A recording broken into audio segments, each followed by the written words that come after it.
Hello, everybody, and welcome to Milsurp World Podcast, the podcast all about military surplus. Today, we're going to be discussing the I almost sneezed there. The Milsurp market for 2023. But we are joined today by Danny. Say hi. Oh, hello. Hello. And I have blanked on everybody else's name. This is always a scuffed intro. We have Jake and Cody. Jake and Cody. I know their names from Discord. I don't remember everybody's name otherwise. Yeah. It's kind of funny. For the get together, I almost made name tags that have everybody's Discord and real name because I'm terrible with names. So it's hard enough to like remembering two kind of names for everybody. But all right, so Jake's joining us from the pool. Cody's joining us from his Vetterly cave. You guys can unmute. Say hi. Hey, everyone. Howdy. Jake is a kind of a class act right now. I think this is the first ever podcast guest from the pool, which is yes. Pretty sure he's smoking a cigar, just living life right now.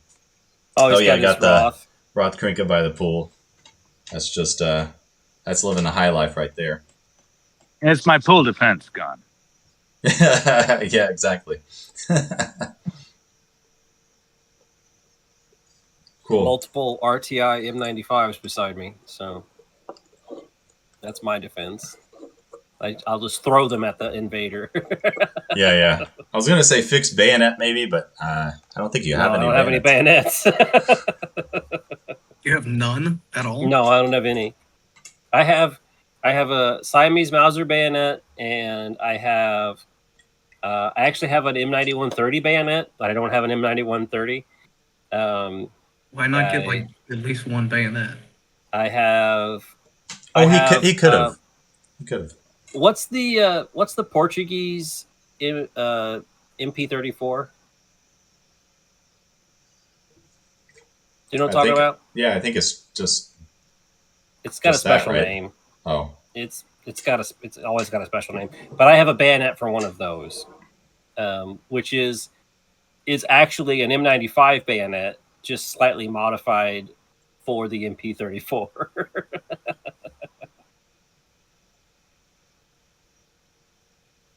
Oh, I also have a Lee Navy bayonet. So the Lee Navy bayonet's pretty cool. Oh, okay. So you do have one bayonet for one of your guns then. That's the craziest thing to me, man. If you're so like into M95s and stuff, why wouldn't you have the bayonets? Because there's like some pretty neat like variants of M95 bayonets. There's one that's got there's like the standard one, but then there's the one that's got the little like what is that thing called? Quillian? The Quillian, and then there's the one that has a sight. Like it has an actual like front sight thing on it. Like a secondary sight on it. Yeah. There's quite a few different variations. The problem I've always run into is that whenever they show up, they tend to be pretty expensive, and I can't ever justify paying prices for them. Like I'm not talking like ridiculous like $400 prices, but like $100 to $200 is what I normally have seen them come up for near me, and I'm not going to pay that much for a bayonet. What about if one was free and it came with a rifle that was $300? Oh well, see that was also $300. Yeah, that was also the first rifle I had seen that weekend, and I wasn't gonna take all of my money and throw it away on the first thing I saw. I'm just always gonna give you a hard time about that now. It's just not gonna happen. Well, I committed the sin, right? The gun show sin. Yep, you walked away from the deal, man. That'll get you. All right, we'll do intros here. Cody's been on before, right? Yep. Yeah. Cody's been on. Mm-hmm. But Jake. Jake? You've not been on, have you? Never. Okay. Go ahead and tell us. We have the two questions that we ask everybody their first time on the podcast. The first one is, how did you get into military surplus? And then the second question is, what was your first military surplus firearm? I have two good answers for that. One was well, let's start with the first military surplus, which was the first gun I ever owned. Russian SKS. Gosh, 1998. $350, which was kind of a lot for back then, honestly. Yeah. That got me into semi-automatic firearms, and really my first firearm. The interest in military surplus was a book that my aunt got while she was visiting us in Newton, was Guns of the World, and I have that book, actually. I bought it. It's a manual, an old book. I'm going to have to send you guys a pic or something, but I got that book, and I just read it a ton when I was in high school and looked at all manner of different guns, and mostly were World War II era, some post-war era stuff, and I just got really interested in that, and of course the World War II era stuff. So, gosh, that was 1999, really. Didn't really get a lot of the stuff that I've had until really the past 3 years, I'd say. So it's been about 3 or 4 years when I started buying some of the stuff that I've got. Ironically, when I got my CNR license, the first gun I bought, actually, when I had that, was an antique M39 Finn Mosin, which didn't even need to be on that CNR, so much for that. But that was the first one that I got when I had that. The first one that I actually had to put on that CNR was a Enfield number 4 Mark I, right after watching Dunkirk, the movie, in the theater when it came out. Just had to buy one of those. Great movie, great gun. I like that movie. Say what you will, but it got me to get a number 4 Mark I. I think that was the first one I got on the license. That's cool. That's cool. Yeah, that's a really interesting. When you said like Russian for your first one, I thought you were going to say Russian Mosin, because that's really like the gateway drug, I think, of Milsurps. But yeah, Russian SKSs are that's up there. Yeah. They've gained in value, but my gosh, 1998, that gun is kept up with inflation. And the first Mosin I got was, I posted on the Discord, it was $39. It was in rough shape. I sold it to a friend of mine, actually, on the police department in Wichita, Kansas. And I need to see if she owns it now. It's my cousin-in-law, and see what she did with it. But my next Mosin I got, an M44 as well, was $90, of course. And it was a typical Reaper, but in good shape. But yeah, that price has since climbed quite a bit. Yeah. They definitely keep up with inflation at the very least, because they're good. They're good investments. Everything else aside, there's some Milsurps that maybe aren't the best. They were so cheap for so long. I probably never would have said back then that like Russian Mosins or even most SKSs would be worth that much, because I remember one of the first gun shops I went into, they had a whole like rack full of Yugo SKSs for, I don't know what they were. They were like $80 or something a pop. Like they were so cheap. It's crazy. We're dating ourselves a little bit now with this, but yeah. Yep. Yeah, I had the opportunity to purchase K31s at $300 a piece when Gander Mountain here first opened up. It's just like, I don't need them. So, yeah, I remember seeing Russian or Finnish Mosins, like M39s and stuff, at gun shows for like $400 a piece. And I remember specifically thinking like, oh shit, that's too much. I'm not going to spend that like on a Mosin, but yeah, those are, especially with the books coming out and stuff, probably Finnish stuff might see a little uptick, but we'll kind of see. I don't know. Sometimes books don't always up gun values a whole ton. Like I haven't seen stuff like the Japanese sword book that came out that was it Hit Stamp Publishing did. I don't know if that's upped sword values a whole lot, so I'm not quite sure the impact. It's a pretty of niche books. market to begin with. Yeah. Some of those are pretty niche that Hit Stamp does, like the Japanese tobacco. Like that's a pretty that's like niche of niche kind of subject. And so it's definitely going to be. You've got to think about like how niche the original subject is before it's going to affect anything majorly. Yeah, so we'll see about Finn Mosens, I guess. But sorry, that was a little digression. We don't do that too often on this podcast. No, we don't. We always stay on topic. That's why. Yeah. That's why I got yelled at for telling Danny to stay on topic. Is that why you stopped? I kind of know, right? I haven't really noticed that you've.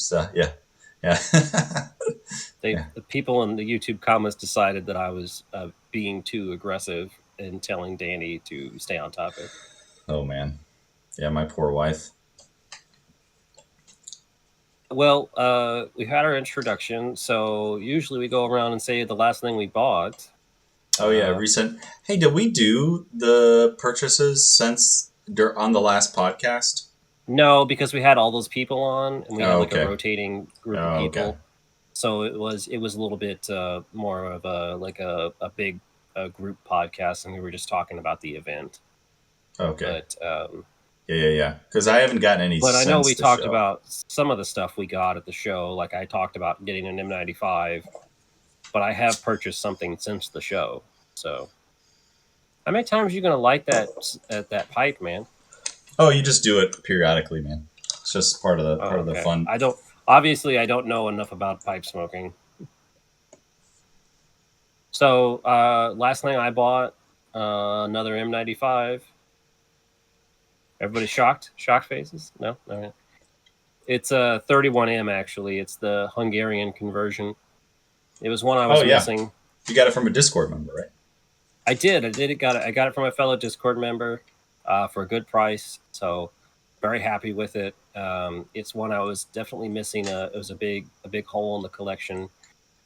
It did not have the front sight protector, but funnily enough, a different Discord member had sold me a front sight protector, which I had kept just in case I ever ran across a 31M without one. And I'm going to tell you what a goddamn pain in the ass that is to put on.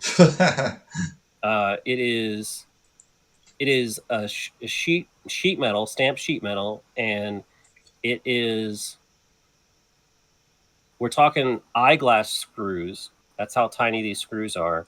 And it's, instead of it being like a case of where you just screw it in and it just kind of squeezes it together, right? It kind of just tensions it to it. You actually have tiny little nuts on one side, the screw on the other side, and then you have two spacers that are just little thin pieces of metal on both sides. What a gigantic fucking pain in the ass. And then the sheet metal pieces is actually in two pieces. It's not just one fucking piece of metal. No, of course not. So it's literally, this sight protector is like the most basic fucking thing. And it's like 7 or 8 pieces, and that you have to have 3 hands. I hated it. If I didn't have my vise that I bought to hold that fucking thing in place, you couldn't have done it. And honestly, I would never do it again. What a gigantic pain in the ass. Just because of how tiny little fucking screws and everything it was. I don't understand why they did it that way. All the other sight protectors, the Bulgarian, the Austrian ones, they're all just pressed on. They just snap on. Yeah, that's crazy being so different from other Mannlicher sight protectors, but also like just other sight protectors in general are just super basic. It's totally overly complicated. Man, I wonder if the Hungarians are worse than the Germans with their overcomplicated stuff. So the sight protector itself is 2 pieces, the base and the actual protector. And then you have to line them up, and then it's a spacer on either side, so 2 spacers, and 2 screws, and 2 nuts. So it's 2, 4, 6 pieces to do this thing. And it has to be perfectly lined up, or it won't fucking work, and you have to squeeze it together because the screws are just barely long enough to go through. So it has to be like clamped into place, and then you have to squeeze. I had to hold it in place with needle nose pliers with tape wrap around them, hold it in place and clamp it, and then just tiny screws. Does it feel fragile or anything after you have it on? No. I don't think it's a fragile thing. It's just incredibly complicated for what it is. Like, it's really overly complicated. I don't understand the reasoning behind it. That story sounds like when I took my FAL bayonet apart off the gun. You ever messed with the FAL bayonet? No, not the bayonets themselves. Not the bayonet. Sorry, I'm talking completely different. The bipod of those guys, the spring-loaded ones. Yeah, I heard it sounded it's like a pain. a story though. It was an absolute mess to put back on. Bipod, not bayonet. Mm. Was it harder than the recoil spring? I did both, and yeah, I did have a launched recoil spring. Yeah, everybody does that once. Yep. I did that once, yeah. With the FAL. If you've got an FAL and you've taken the recoil spring out, it has launched. Like if you don't really know what you're doing when you do it the first time. Yeah. When you're like, whatever, it's just a spring. It's not going to be boink, boom. Yeah. There it goes. Yeah. That was the last time I was allowed to take guns apart upstairs because it flew in front of my wife's face. Boom. Yeah. Man. That was fun. I did it twice. The first time it hit the wall, and she was like, "What was that?" And then months later, I did it again, and it flew right in front of her face. I didn't know you did it twice. You didn't learn your lesson the first time? I thought I had it, like, I had the screwdriver, and I thought I had it tension enough, and then it just slipped out of my hand at the wrong second, and then the bolt actually went right in front of her face. Shit. So it just went. Phoom. That's one of the things I refuse to take apart now. Is like the recoil spring of an FAL. It's not quite as bad as the recoil spring on a Johnson, but it's still what a pain, dude. My Frommer stop. I will never fucking take that thing apart again. It's just terrible. It was. I can't even. It was so long ago, and I'm pretty sure I've wiped it from my memory on purpose. You've got a PTSD experience from it. Yeah, there's something going on with it, but I will never take it apart again. If I ever the same. It's like when I purchased, there's 2 rifles that I've purchased that I was told don't take the bolts out or don't take them apart, which is the Lee Navy and the Figaro. The Figaro, it was like, just don't do it. And I've been told I have a friend in Portugal, and he's like, it's not that big a deal, but it is difficult the first couple times. Yeah. So we'll go around. So I bought a 31M. Danny, what was the last thing you purchased? Well, from the show, I bought 6 things from the show.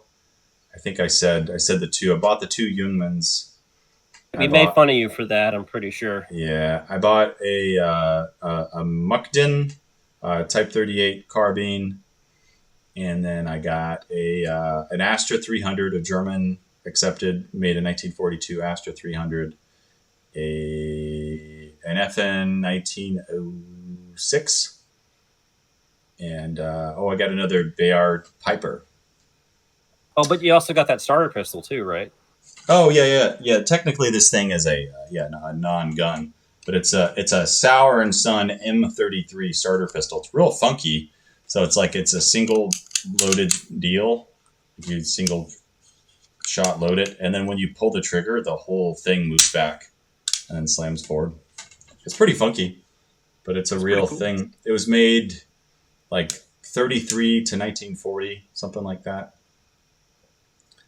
This was sort of an impulse buy. It was cheap, so I just kind of had to get it. I think that was the guy that sold you a Jungmann, and he was like $50.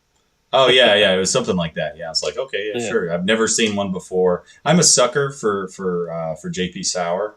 So this Yeah, I knew you were. That's why I thought you were going to get it. But that's definitely a weird thing. It took us forever to figure out how to. Yeah. How it works.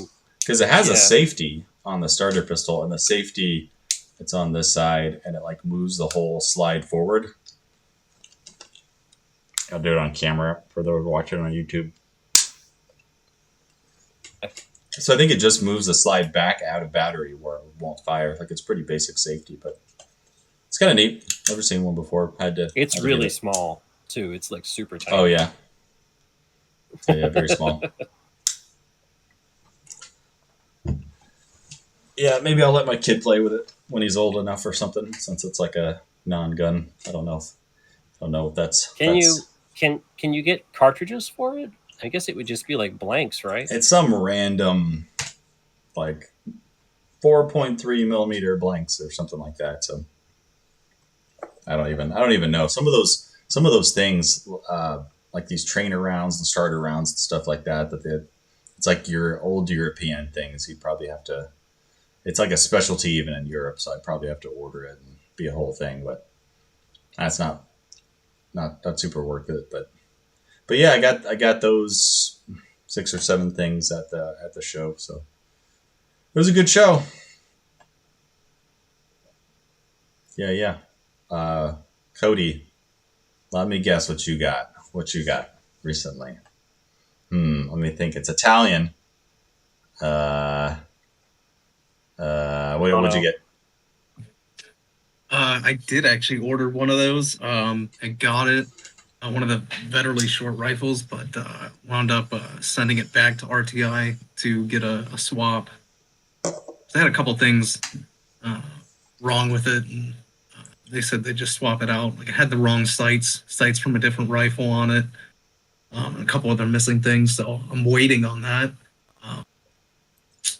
It's funny, like when I ordered it, it shipped out in 2 days, but then when I sent it back to them, they said it'll take 2 to 4 weeks. So, I don't know. I guess I got unlucky. But so I don't actually have that. But the last thing that I bought before that was one of the $199 Gra infantry rifles when they did that sale. Oh, how'd that turn out?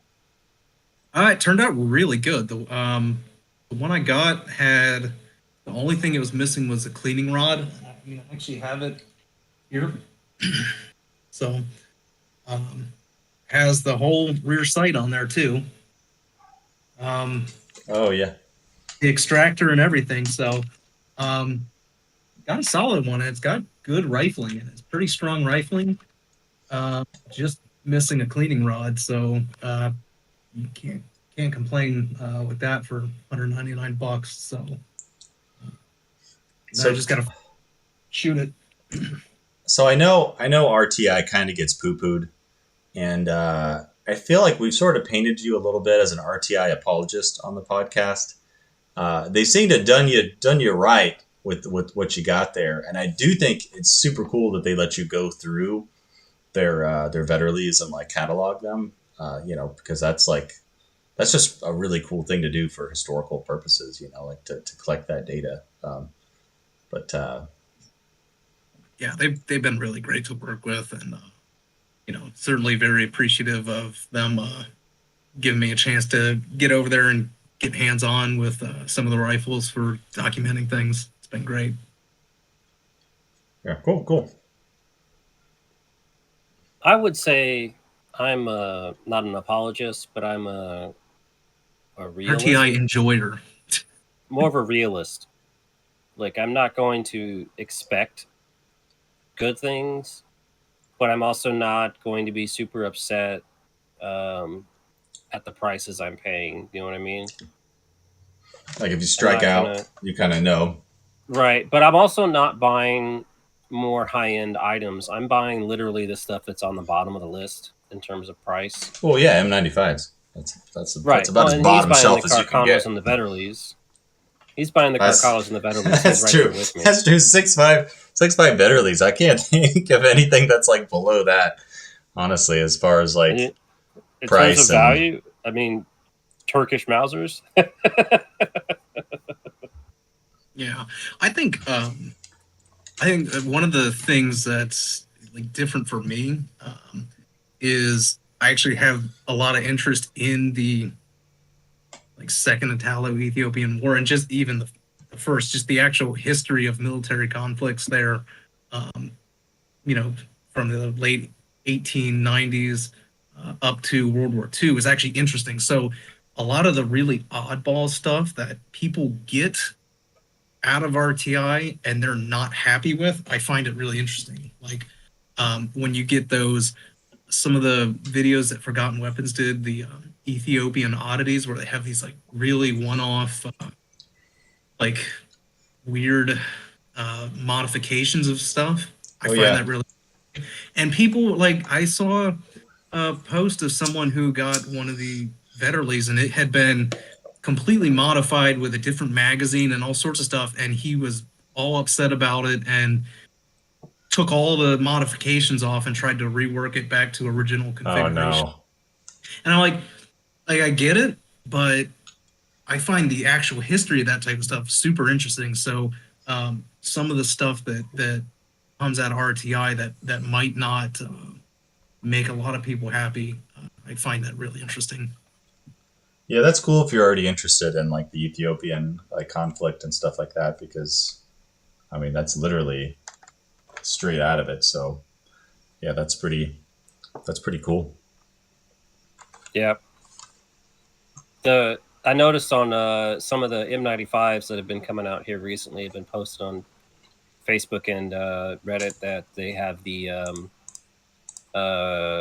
carpet tacks in them. Have you seen that? Or the shoe tacks? I'll show you. I got one on one of mine. Yeah, I've seen those, and I see people that they'll take all the tacks out and throw them away. They'll take them off, and I'm like, what? Like somebody did that. Like it's part of the history of the gun. See if it'll show up on my. There you go. These. Yeah, like that's cool. That stuff's cool.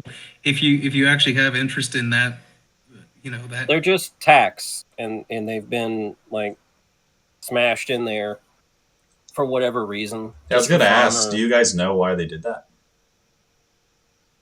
Why do I have a brass heart in my M86? I mean, that's classy AF, dude. I mean, that's kind of somebody got bored and they weren't going to get in trouble, so they did shit. You know, it's like. But what about the random tax though? It could just be decoration. Yeah, just individual stuff. Bored. Maybe it's kills. Oh yeah, I'm sure it is. I'm gonna just very quickly like do a little ad here for this book. Obviously, it's not my book, but this book came out earlier this year, and it is fantastic. It's called Abyssinian Conquest, and it's about the Second Italo-Ethiopian War by Philip Jowett. Tons of really good pictures in here that are not on the internet, and lots of context for the stuff coming out of Ethiopia. So, yeah, some neat pictures. Reading this book will give you a lot of insight into why the guns coming out of Ethiopia are the way they are and the way that they fought, which was really interesting. So, if anybody... We were talking about this in the Discord, right? I would highly recommend this book. We talked about this in the Discord, right? Because you posted a bunch of pictures, like they're all barefoot. Yeah. There's tons of photos, which are really neat. Like legit military units, and they're barefoot. And they're just walking around barefoot. The actual Imperial Guardsmen did have boots as part of their uniforms, but they didn't really like them, so in a lot of cases, they just wouldn't wear them. But everyone was accustomed to not wearing shoes anyway, so they really opted not to in most cases. But I think that probably one of the most interesting things is from that book is just getting an understanding of how their forces actually were organized, where it was pretty much local chiefs that were responsible for gathering fighting forces. So a lot of the people fighting there against the Italians in the 30s were more loyal to their local chiefs than to Selassie, right? So you have a lot of desertions and a lot of switching sides from some of the Ethiopian groups. And there was, of course, there's no system at all for the arms and ammunition. So it was a complete free for all on what gun you got and what ammo you got. And people would have a gun and incorrect ammo. So it's really interesting. Yeah, all the pictures you showed, there was a lot of just a mix of whatever. Like there was M95s, and then there was Vetterlies, then there was French stuff like the Gras we saw and the Lebel, and just a bunch of random. Decent amount of the Czech stuff too, like the machine guns. Oh yeah. Yeah, Czech stuff got everywhere. Yeah. Developing nations. Oh, sorry. Go ahead. Oh, sorry. Where do I pick up that book? I think I just ordered it on Amazon. So What is it called again? Just Google search. Do what? What is it called again? Sorry, I think you were about to say that. Abyssinian Conquest. So if you Okay. just look that, it should pop up on Google. But Good. fantastic book, and like I said, if you are somebody that enjoys the stuff that comes out of RTI and finds that stuff interesting, the book is fantastic and totally worth it. Cool. Yep, Abyssinian Conquest, the illustrated history of the Second Italo-Ethiopian War. It is currently $46 on Amazon. Well, you could get it used for $36.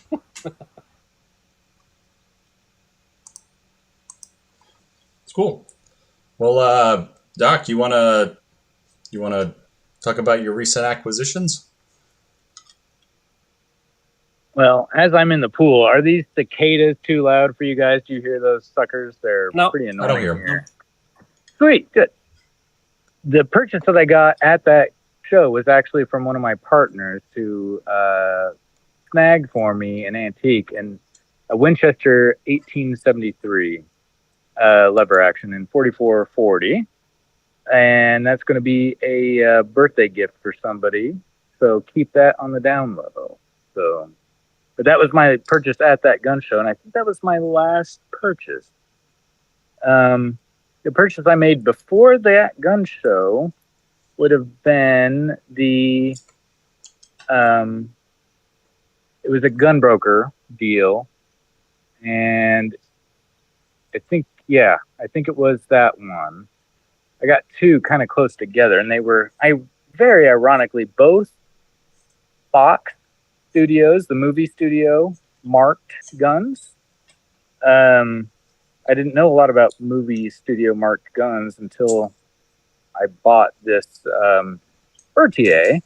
So it's a Remington Berthier that was Fox Studio marked, and my wife thought it was pretty cool that they did that. So I'm like, well, let's bid on that, and we actually won it. And it wasn't actually a bad price for a American Berthier Remington.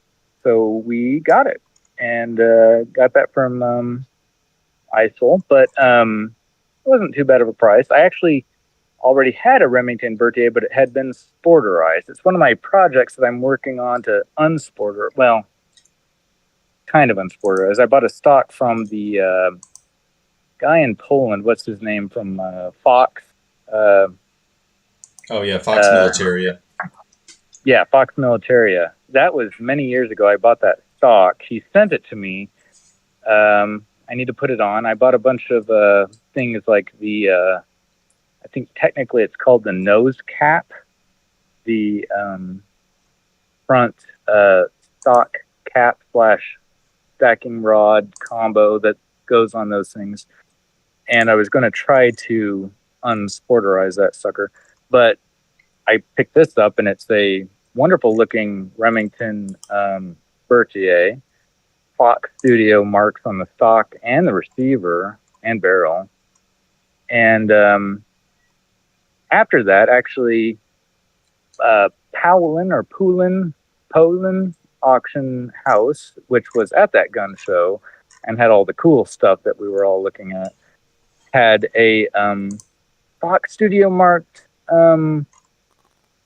Springfield trapdoor that I bid on and actually won. It wasn't a bad price for a trapdoor, and I didn't have one actually, so I picked that up, and they both kind of got shipped at this close to the same time. So we got 2 Fox Studio marked guns. So now the Wallace household is now full of Fox Studio marked guns, a trapdoor Springfield, and the Remington Berthier of all things. And I checked it to make sure it was still an 8 Lebel. I have some 8 Lebel rounds in the basement, so I checked it to make sure it wasn't converted to something else. But that was kind of a fun purchase, but it wasn't at that show. But at that show, my partners got that Winchester, which is definitely old. I don't know if you'd put that in the bucket of Milsurp or not, but we have it. That's cool, man. Yeah, you're getting dangerously close to starting like a movie studio gun collection, man. Because I think it's three's a collection, right? So you just need one more, and danger close. Yeah. We'll see if I can convince Kim. Maybe we'll get another one. There were many. Actually, I had to research it because how I typically buy things is I buy them and then research them after the fact, and guilty.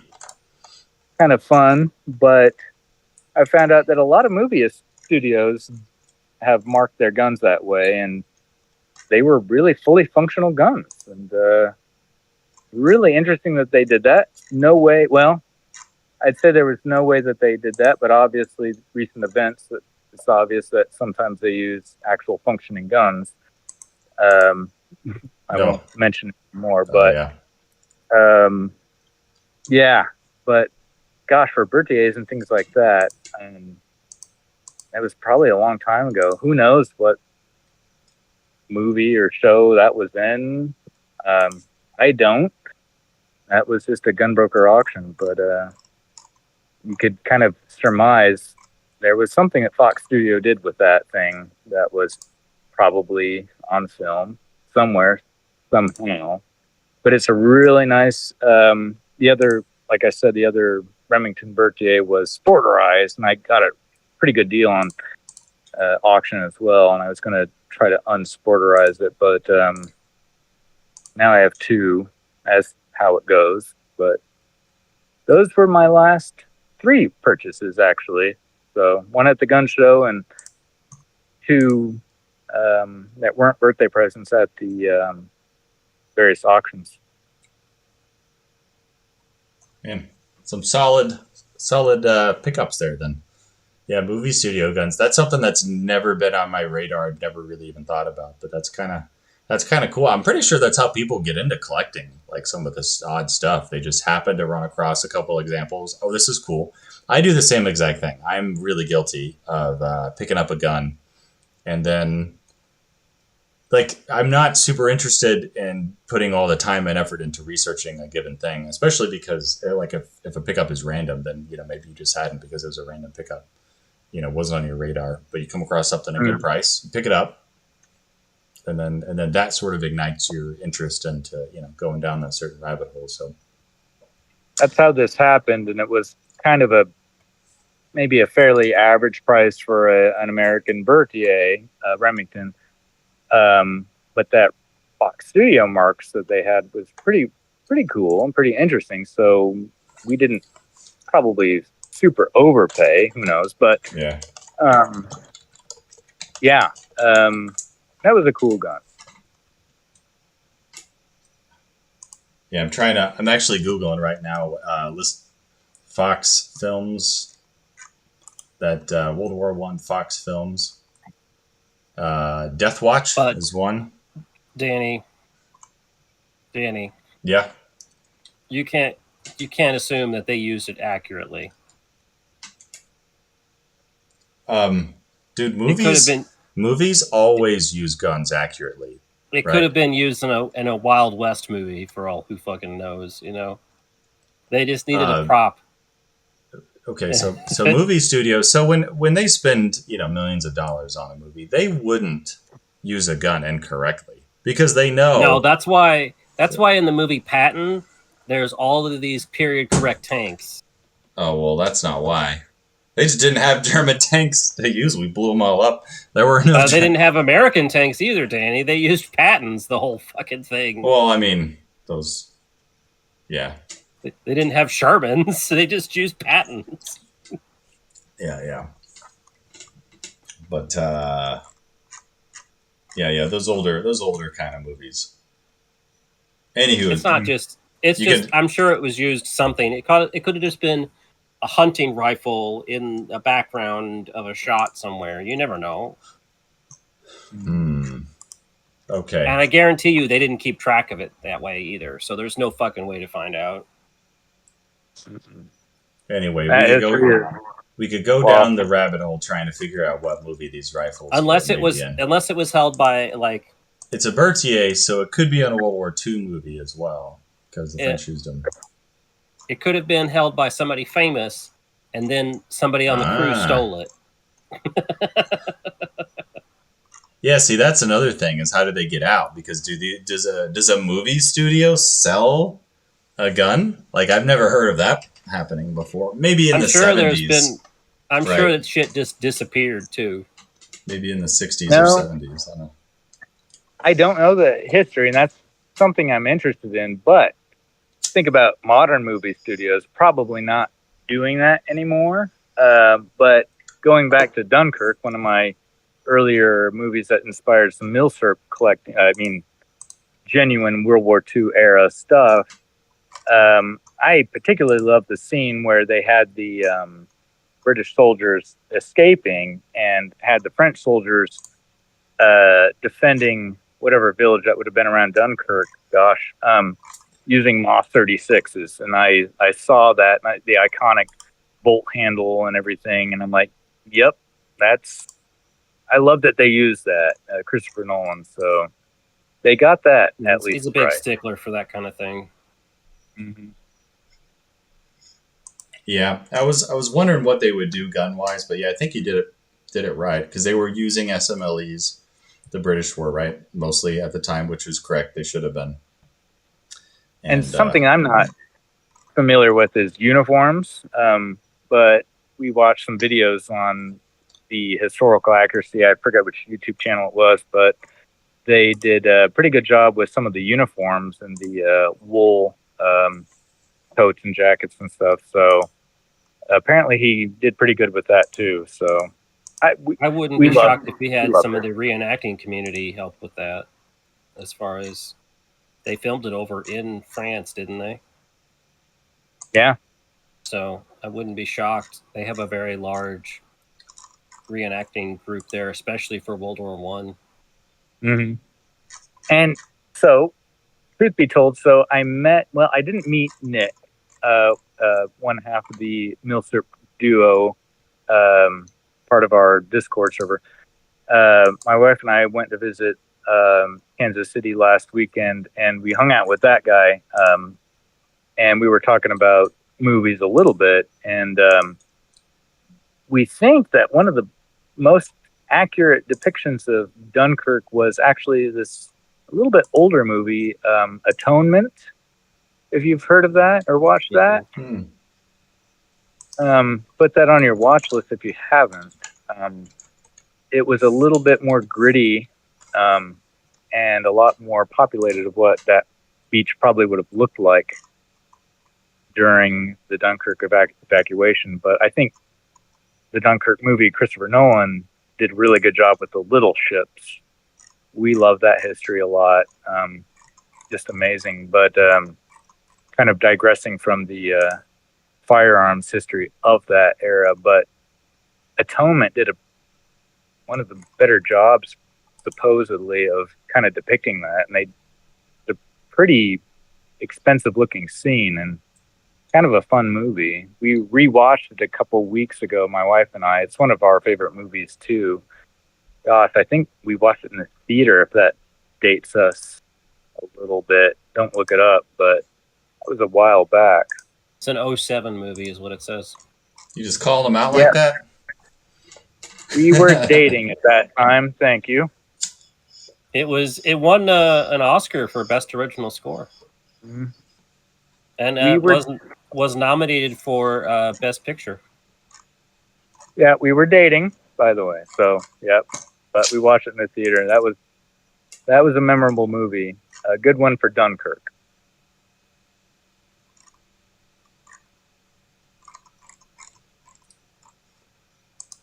Interesting. Yeah, I looked it up. Got Keira Knightley, 2007. So. And James McAvoy is the Oh lead. yeah. Yeah. He looks super familiar, but I couldn't tell you like what movies he was in off the top of my head. Oh, James McAvoy? Yeah. Oh wait, X-Men, Yeah. Professor, and then Professor X. He was Glass? in Glass. yeah, Split. Yeah, Glass, Professor X. He was in The Last King of Scotland as well. Yep. I don't think I've seen that. Oh, that's a good one. That's about that crazy dictator in Africa. We saw him live in the West End, and it was about Jekyll and Hyde, and yeah, he's a good one. But watch Atonement if you haven't. That's a good one about. I won't give it away. I won't spoil it, but that's a good movie about that Dunkirk, that whole era.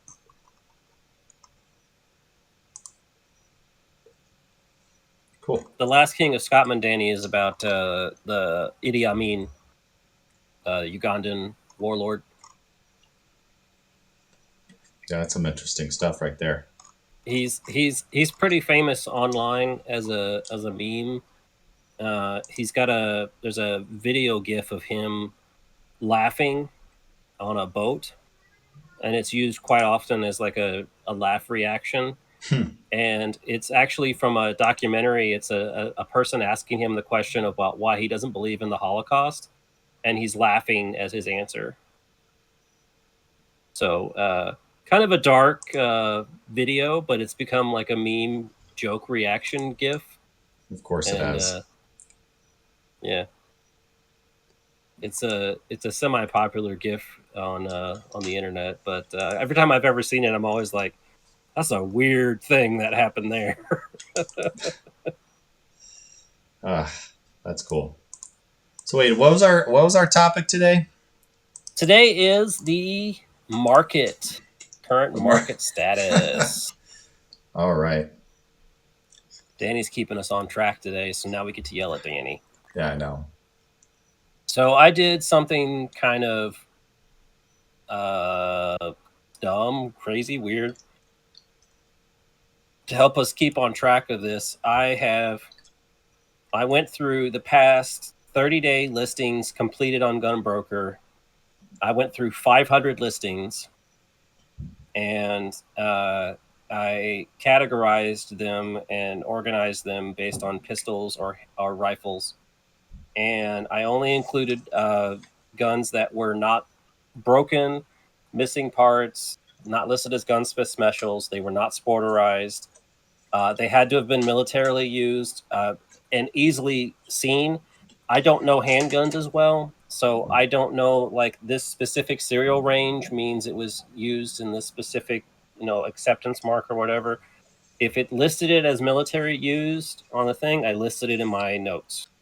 So I have a good subsection of stuff, and I started with the highest number of bids. So it wasn't the highest price, but the highest number of bids. So this is like stuff that people were fighting over. The majority of the time, the bids go between 15 to 30. That's usually the range of the amount of bids. Some of the stuff got into the 60s and 70s, meaning that there was an actual fight for these items.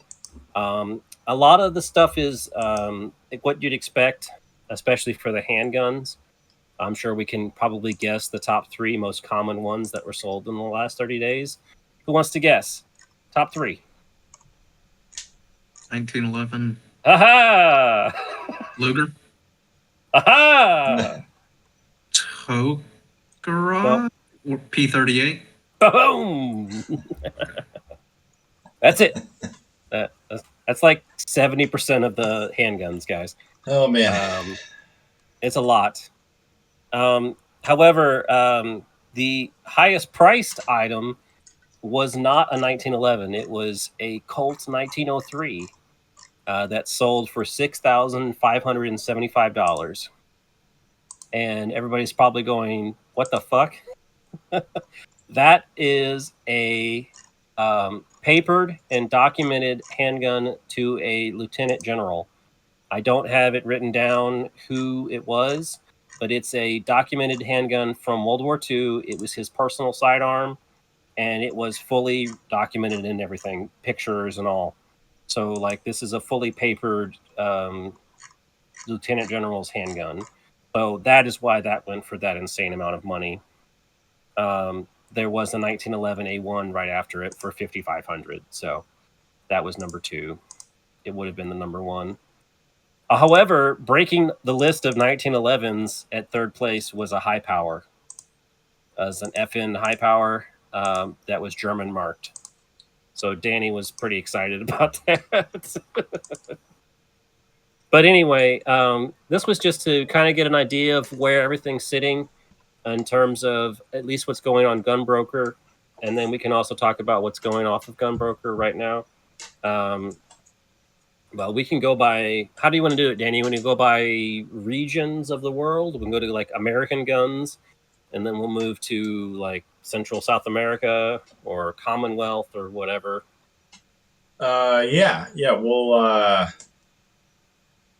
maybe regional. We'll see. Okay. So North America, so that'll be Canadian and United States, and I guess Mexico. United States stuff still remains high, at least based on my documentation. M1s, M1 carbines, Colt 1911s, A1s, obviously. Colt 1911 A1s all tend to be very high in terms of price. No real degradation of price. There was just an announcement the other day for the CMP is having another round of 1911s coming out. So another round of CMP 1911s hitting the market. So we'll see another influx of those.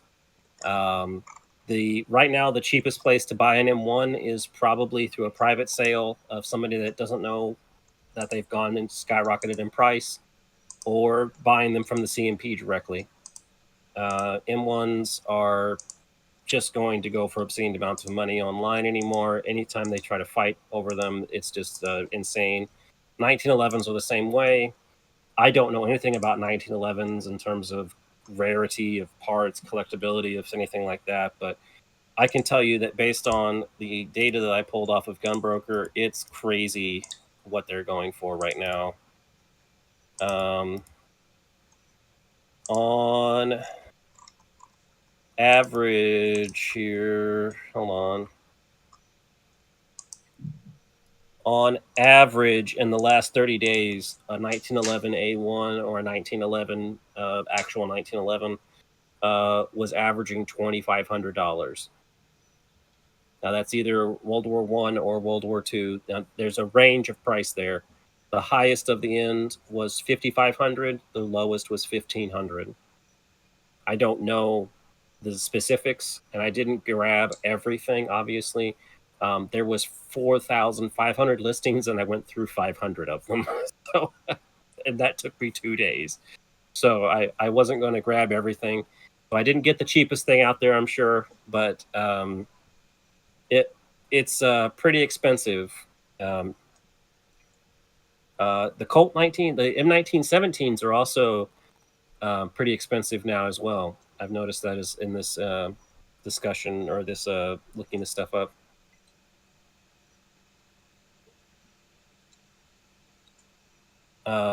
Danny, any input on that one? On the U.S. stuff? You looked at any of the U.S. market? Not really. So the 1911 sitch, I think, is kind of weird with CMP releasing those. I think you really kind of have to be a 1911 guy, or at least like me looking at stuff. You have to not just assume that this is now like some sort of intact gun from the war, that now it's changed hands several times. Maybe it's been refinished, maybe it's mixed parts, that sort of thing. I know a couple guys, just ordering from the CMP, you can get like a real rare pistol. Apparently, that's like a super high dollar gun, just depending on the letters that's stamped on the frame. But it's kind of the 1911 situation now is a little odd because of these CMP guns. But I don't know what that's going to do long term with collectability and stuff. But I don't collect a whole lot of American stuff. So to me, that's just sort of foreign. Honestly, I'm priced out of the market. I'm way priced out of the market for those kind of things. Like, it's not something I can afford. I don't find them worth it. Looking at the rifles, the overwhelming majority of the rifles were M1 carbines. The two highest sold was M1A1s, the paratrooper versions, for around $4,000 each. Those are legit paratrooper versions, though those are not recreations. So one of them was from Gray Blanket. So shout out to our friend Gray Blanket out there. 1903s also averaging about $800 to $1,000. 1917s on the low end still. They're definitely still on the low end, between $500 and $800 for a 1917, which I think is still a good price if you can get one that's in pretty good shape. I think that's still like a decent price for a U.S. Milsurp. They still don't have the value potential of the 1903s or the M1s. But M1s anymore, you're looking at $1,000 plus, which to me is just insane in terms of value. If you bought these anytime in the 90s or the early 2000s, you can make money hand over fist with this right now. You have an insane return on investment. Well, if you think of like every other semi-auto rifle from World War II and what those go for, and then compare that to an M1. Yeah, but there's definitely a lot more availability of M1s than the other ones. Yeah, thanks to like the CMP and stuff. Yeah, definitely. If you're gonna buy an M1, I would recommend the CMP. As far as that goes, yeah, it's not going to necessarily be like all World War II original, but it's going to be a lot cheaper, especially if you're wanting something to shoot. Yeah, that's the best way to do it. Not buy it from a guy at a gun show who's marked it up 50% and is trying to flip it. Not like that. Definitely. Not like that. But they were extremely expensive at that last gun show at the Missouri Valley. Those M1 carbines. They were, well, one of the sellers was. Yeah. I'm not surprised. Yeah, they're like, carbines are pretty sought after. They're like highly collectible, and yeah, the prices on those are just always kind of up there. Like, carbines start now at like $1,200 or something. Mm-hmm. So I brought this up to Danny when I was discussing with him the other day about this data set that I have. It seems like there was a Mexican Mauser collection that went for sale in the last 30 days. It was all posted by the same account, and all of these are heavily fought over. There was a model 1910 that had 71 bids, which is insane. I'm telling you, the average for these bids on these lots is between 15 and 20. So 71 is a huge fight. It ended up at $1,000, which for a Mexican Mauser is insane to me in terms of value. But that wasn't even the highest. There was a Mexican model 1936 that went for $2,700. Yeah, I was watching that auction very closely. 60 bids on that one. Mm-hmm. So that's a heavily fought one. It was in great shape. I did see that. It was in beautiful condition for a Mexican Mauser. So that was definitely a weird hiccup in terms of that. Most of the time, the Mexican Mausers show up there in horrible condition. And they tend to go for between 5 and 6, maybe a little bit more. It depends. It's heavily dependent upon condition for the Mexican Mausers for sure. Yeah. And there's some rare models, like very uncommon models, like that 1936. And it does seem to be you have to find the people that want them, and there's not very many people that want them. And if you find them, though, they will fight over it for sure. It definitely seems to be that case. It just takes two. It just takes two guys with the money to throw down to to bid something up like that. And I did throw a couple bids on that 1936 Mauser because I've been wanting one of those. They're super neat. It was a really pretty. Oh, it was nice. Rifle. It was nice. I think it had the front sight protector, maybe a sling still.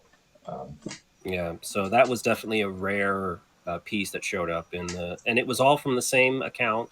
So it seems like might have been somebody that had a Mexican Mauser collection that sold off for here recently. So interesting to see those pop up. They don't pop up super often. Yeah, no, they don't. And then we'll move to South America, I suppose. There wasn't anything Canadian. We'll get to some SMLE and number 4s from the Commonwealth side when we get over to Europe. But South America, a lot of what you'd expect. Mausers, mostly Argentinian, Chilean, in terms of let me just look through here my list here. Yeah, there was a Haitian model 1920 model 24, which was very interesting to see. I don't know if you saw that one, Danny. I think I did. Forgot what it went for. That only went for about $600, which they're extremely rare, just because obviously Haiti did not have a huge military, so they don't have a whole lot of stuff. They also don't have a lot of. There wasn't a crest on it. It just said on the side of the receiver, it says like something in like Rep R.E.P. Haiti or something. Yeah, it says something. It says like Haiti on it. I think it might be French, the French name of Haiti or something. Right? It wasn't Haiti a French colony? Yeah, it was. Yeah, so I think it's in French on the side. Model 1891 from Argentina and a Chilean model 1935. Pretty much standard in terms of between $500 to $600 there. Not a huge amount of money. Or fortunately, I guess you could say, is that South American stuff tends to be undervalued in terms of, at least on the United States military market, Milsurp market. So except for the handguns, Argentinian handguns tend to still go for crazy amounts of money. The Mannlicher handguns, the 1905s, went for, there's a couple of them on the data set, and they were about $1,500 a piece. They still go for crazy money. I don't understand that. It's always the 1905 Argentinians that show up in the United States, and they always go for $1,000 plus every time I've ever seen them. And they usually don't have any of the markings. They've been scrubbed of the crest. So I don't get the love of that. I think we're losing Jake in terms of a picture. He's getting darker and darker over there. You can see the time lapse here. My wife is on the lounge table. She knew about Haiti's history, actually. What did you know, honey? It was a French colony. How did you know that? I didn't even know that. Anyway, she's an amazing historian, too. Anyway, I'm going to have to transition to the basement, I think. Okay. I'm going to disappear from the video for a bit and mute myself, so stand by. Okie dokie. All right.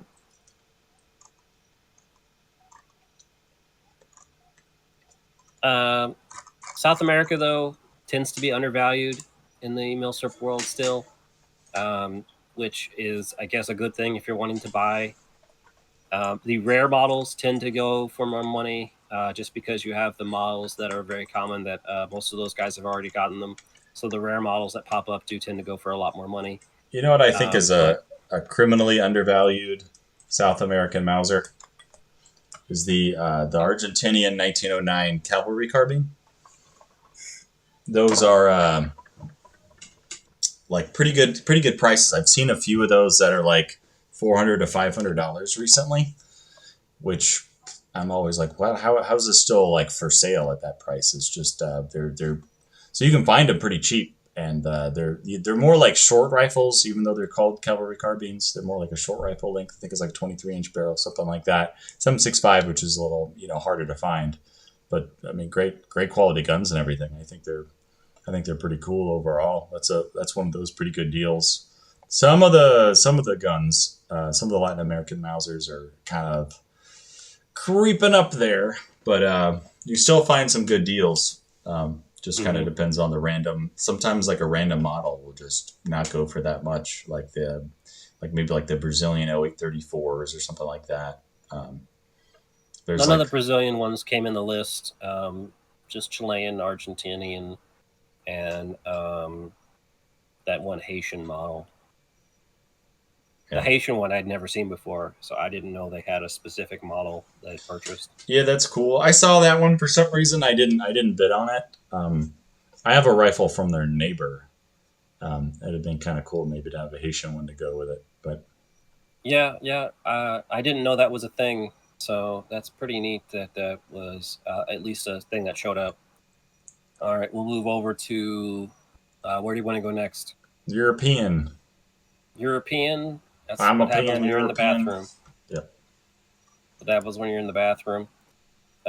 So in terms of European, we have quite a bit to choose from here, obviously, in terms of what's going on. Russia would be considered European still, right? Yeah, we'll throw them in with Europe, I guess. Yeah. Right. What about Turkey? Is that Middle East? That's another. They span Europe and Asia, technically Turkey. So it's kind of like we could say they're the European too. Yeah. I have Middle Eastern stuff too. We can talk about, so we can actually include them in the Middle Eastern stuff. Okay. So handgun wise, dominated by German handguns, as you could expect. PO8s still going for obscene amounts of money. And hold on, let me just grab Lugers the rest of are these. gonna Luger. Yeah, Lugers go for obscene amounts of money. Anywhere from my highest on the list here was $3,200, all the way down to the lowest one that I found was $1,000. It was complete mismatched.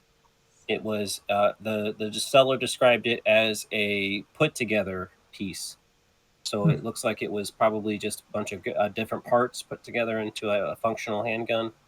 But there was two of them that was done by the same seller, and they were both like the some of the parts were World War I marked, but definitely just a mix master in terms of pieces. But they were $1,000, so that's your cheapest Luger on here. So if you're wanting a shooter, $1,000 for a Luger isn't terrible. Yeah, no, yeah, it's kind of hard to find one that cheap, but yeah, the cheaper ones like the Vopos and stuff, you can get it for about $1,000. A friend of mine, he wanted to buy a Luger for his brother's birthday, but he was like, I have a budget of $1,000. Find me a Luger for $1,000. And so I was looking for him for a while, and it was kind of surprisingly hard to find one like about in that range that wasn't garbage, that is actually shootable. So I like how it blurs out your drink when you drink. Yeah, I don't know why. It's like an alcoholic beverage or something. It like blurs it.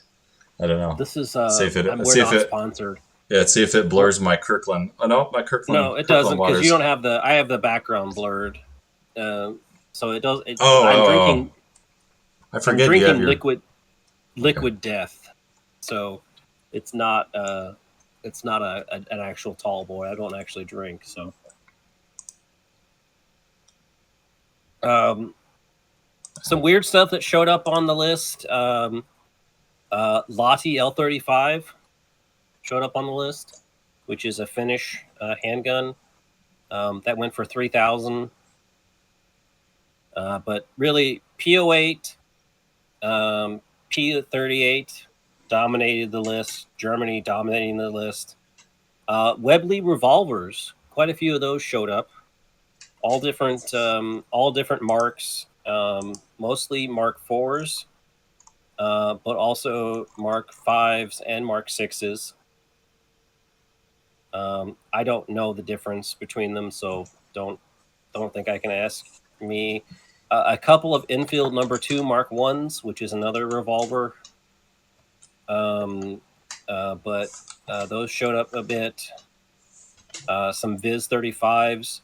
But the Webleys all went within the range of $600 to $800, which isn't terrible, I didn't think.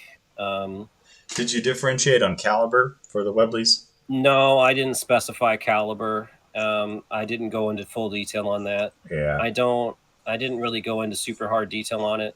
But the Webleys did go roughly all around the same time in terms of price.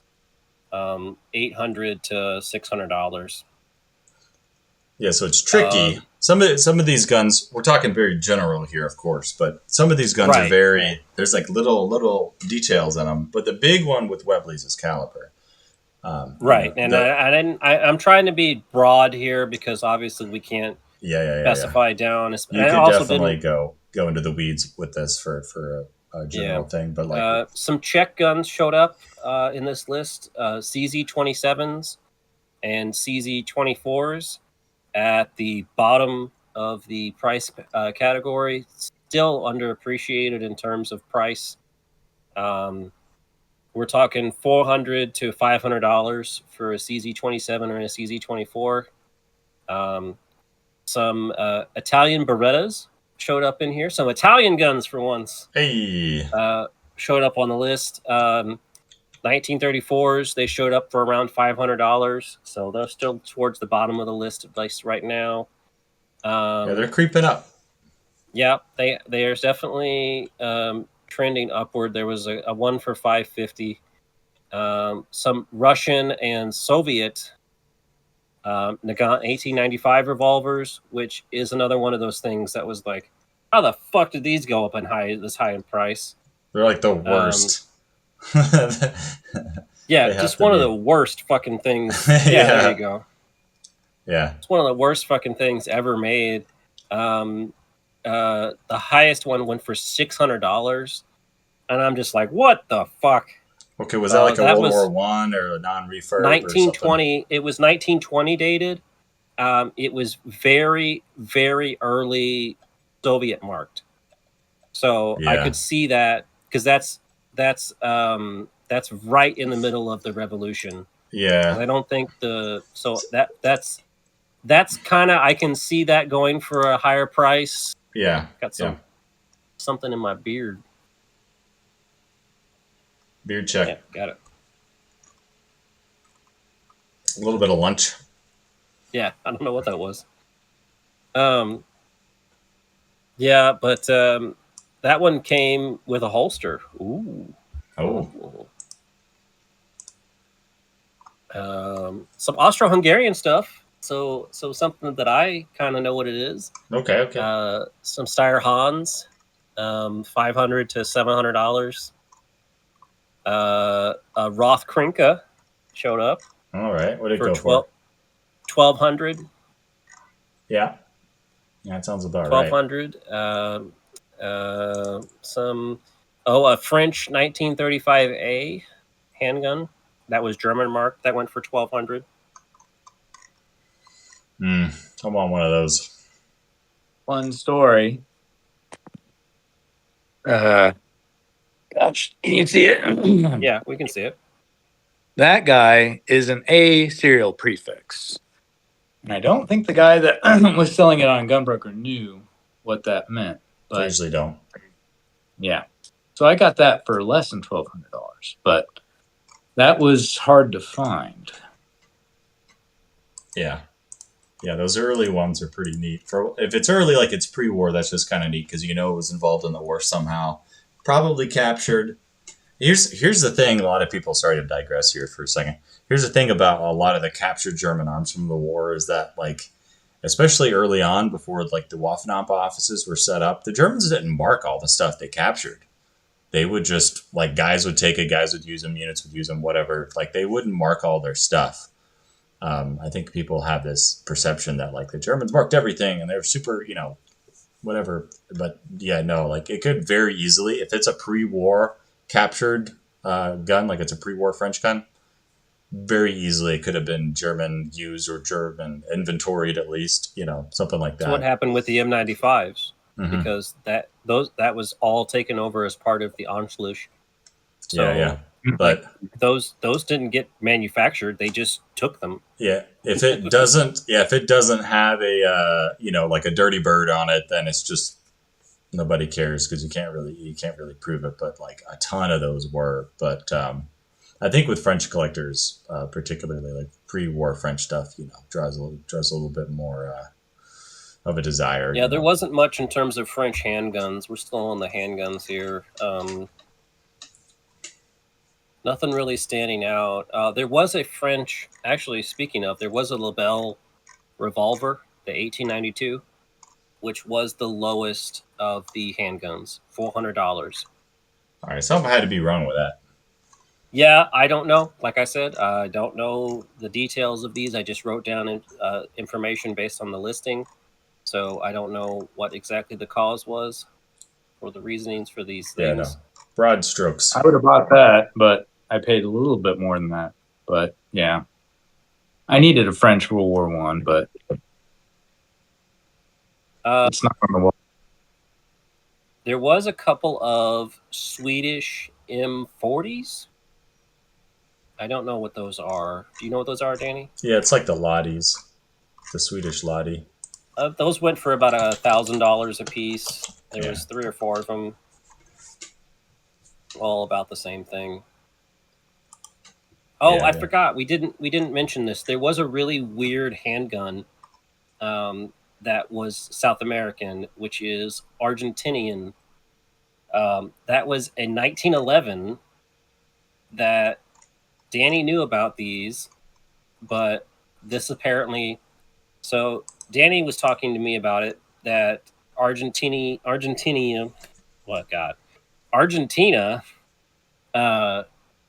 purchased the rights to produce their copy of the 1911. But this listing said it's not an Argentinian production 1911. They bought a small contract of them beforehand, and then they decided they would produce them domestically. And this particular handgun that was for sale is from the original Argentine contract with Colt. So this is like a 1920s, mid-20s Argentinian Colt 1911, but produced by Colt and not Argentina. So it was very specific and very like, oh, this is a really niche thing. And it went for about $1,000. It was actually a super cheap 1911 compared to the rest of the group. Yeah, I think that's really cool, but that's probably goes into the South American stuff just isn't quite as sought after. But yeah. Oh, and what's crazy was it was a legit like Colt's 1911, but just because it wasn't U.S. property stamped, it was essentially thrown into like the commercial numbers. Didn't win any world wars, so didn't. Wait, Argentina was on the joint. I think was in World War II, right? Yes, sure. But this was in the 20s. This was a late 20s purchase. Yeah. So they purchased some from Colt. They set up their own production, and they made the 1927 Colt Sistemas. And then those are too expensive, buying the licensed 1911. So then they just started making the Ballister Molinas, which have like 0-part interchangeability. I think barrels and magazines, I think is it. The only thing that's interchangeable, maybe recoil springs, something like that. Just the parts that need to be swapped. And they made the Ballister Molina and stopped paying royalties just to save money. So those are kind of neat. I think everybody knows about the Ballisters. But so just a handgun recap for Europe: P08s, P38s, 1911, or I'm sorry, P08s, P38s still dominating the market in terms of the United States. Still dominating the market in terms of price and popularity. Great Britain, the Webleys are pretty common somewhat. Down at the bottom of the barrel, the Nagant revolvers still showing up. Czech stuff is still showing up at the bottom in terms of price, but it is seems to be climbing up.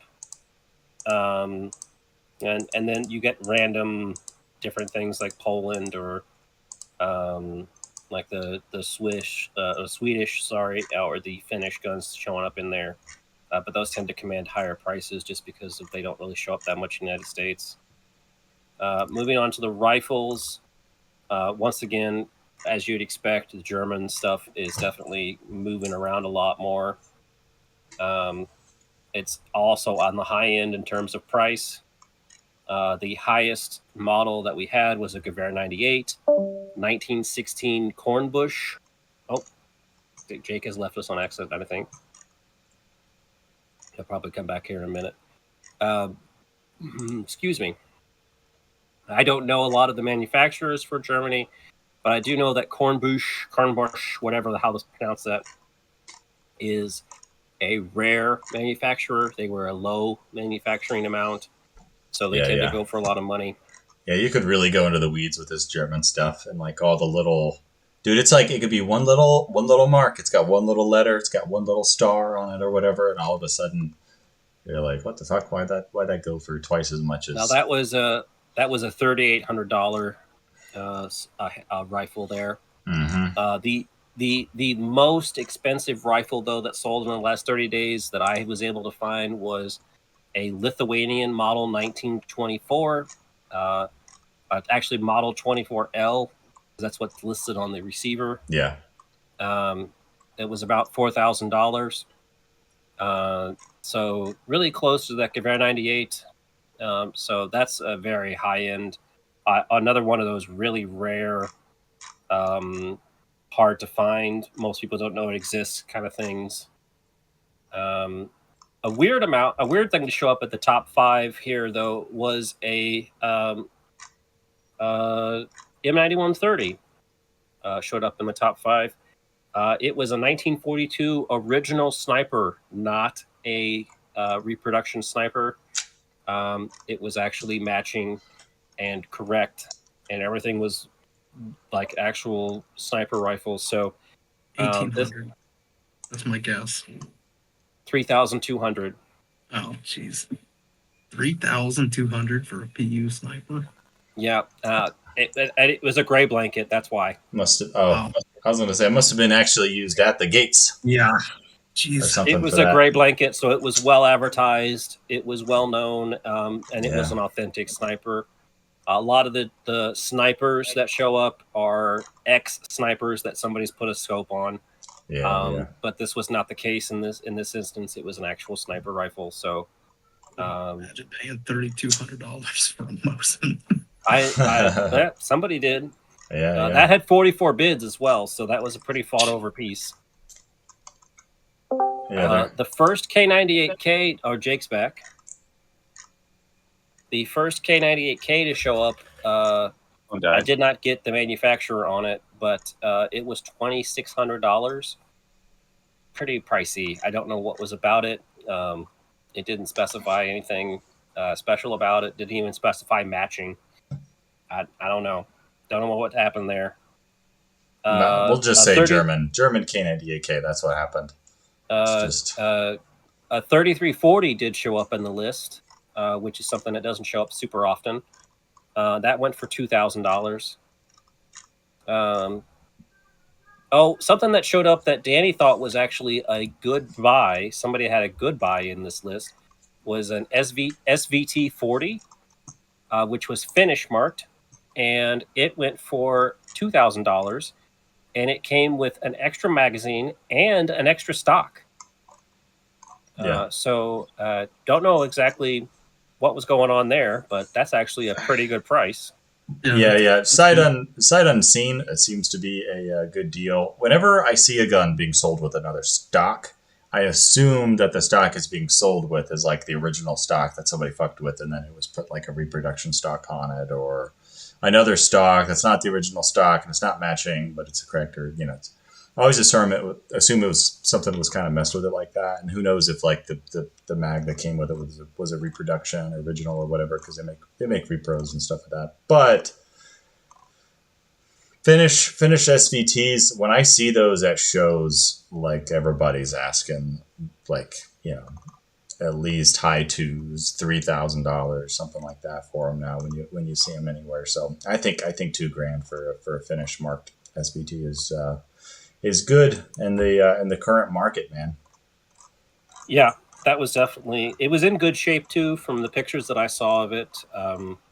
It actually didn't even list in the. I don't think it listed in the description that it was, in the title that it was Finnish.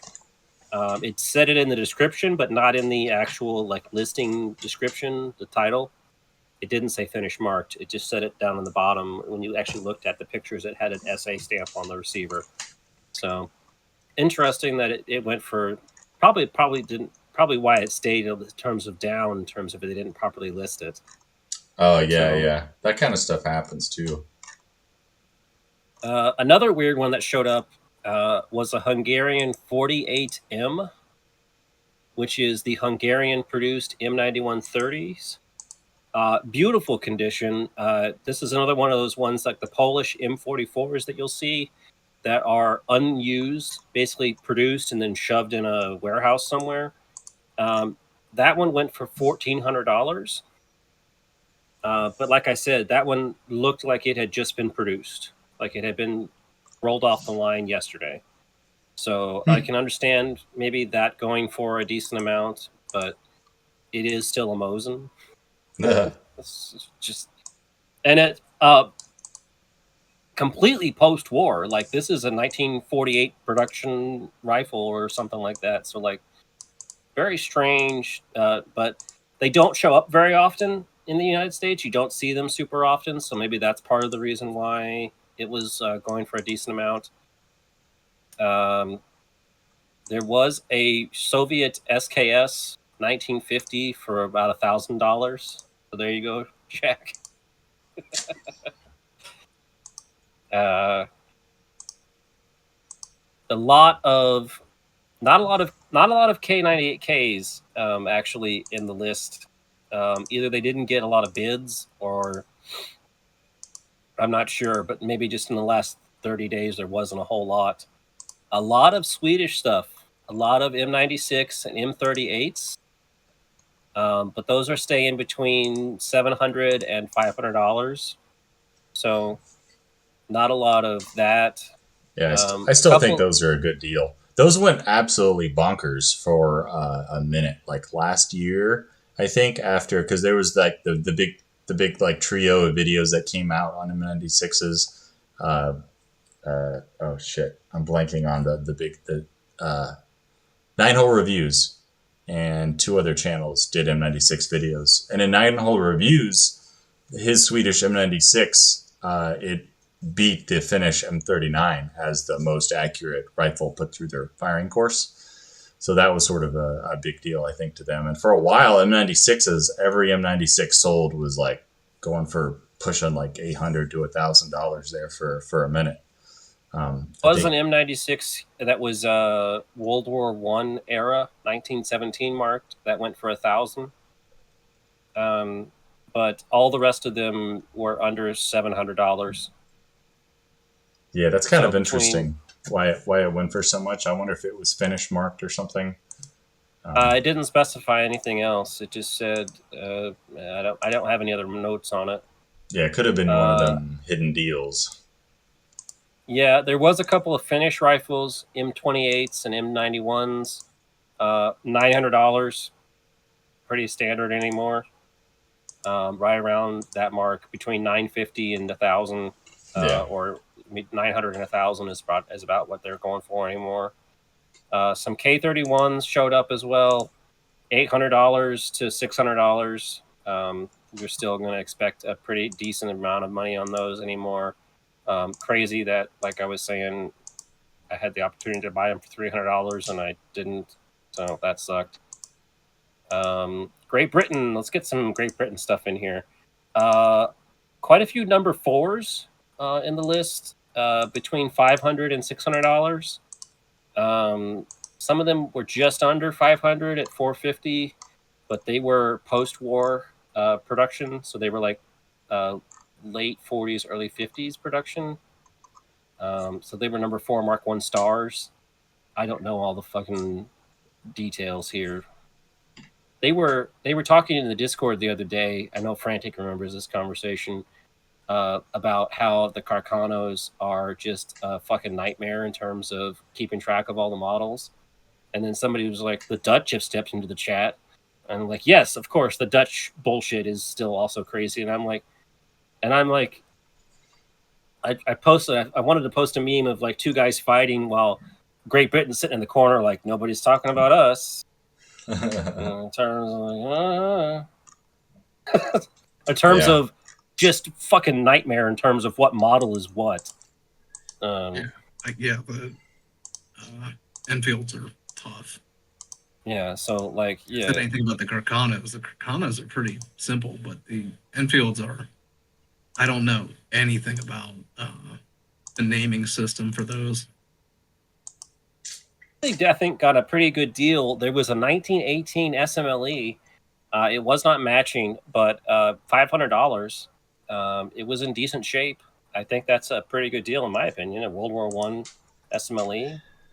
Yeah, I don't know if you guys have noticed this, but I've noticed like prices of Enfields like softening a bit. They just aren't pulling quite as much money unless there's something really special. But kind of the run of the mill, like number 1 Mark IIIs and stuff like that don't seem to be pulling as much as I thought they were a couple of years ago. I don't know if I'm just the highest Great Britain rifle was an SMLE with 1914 date on it, $750. So if you found a Gewehr 98 1914 date, I don't think that would go for $750. If it was the same condition and same like overall thing, I think the Gewehr 98 would go for more money. Yeah, for sure. And so, like, I think, like you're saying, I think like it's definitely not as strong as others in terms of that. None of the number 4s exceeded 600, except for one. It was a U.S. property marked Savage production, number 4. So that said, it was special. So that one was $650. So I don't see anything sticking out here in terms of Great Britain. There was a weird one. There was supposedly an SHTLE, so the short Lee Enfield. I think that's what that is, right? Mm-hmm. Which was supposedly Iraqi marked. It was, I don't know. The listing was super weird and very sketch. But that went for $550. I don't know anything about that, if that was legit or not, but that one was weird. There was a couple of Gewehr 88s that showed up, Turkish marked, and they stuck at the bottom. Yeah. So, $280. That is the so far the winner for the bottom of the barrel in terms of prices. A 1938 conversion of the Turkish Gewehr 88, $280 to your door. Funnily enough, there was a couple of Swedish guns down there. Oh, about that, Danny. Oh. Some M94s came at the bottom of the list. I don't know why. Wait, I found another one. Another deal, I think, too. So we'll switch to Russia real fast.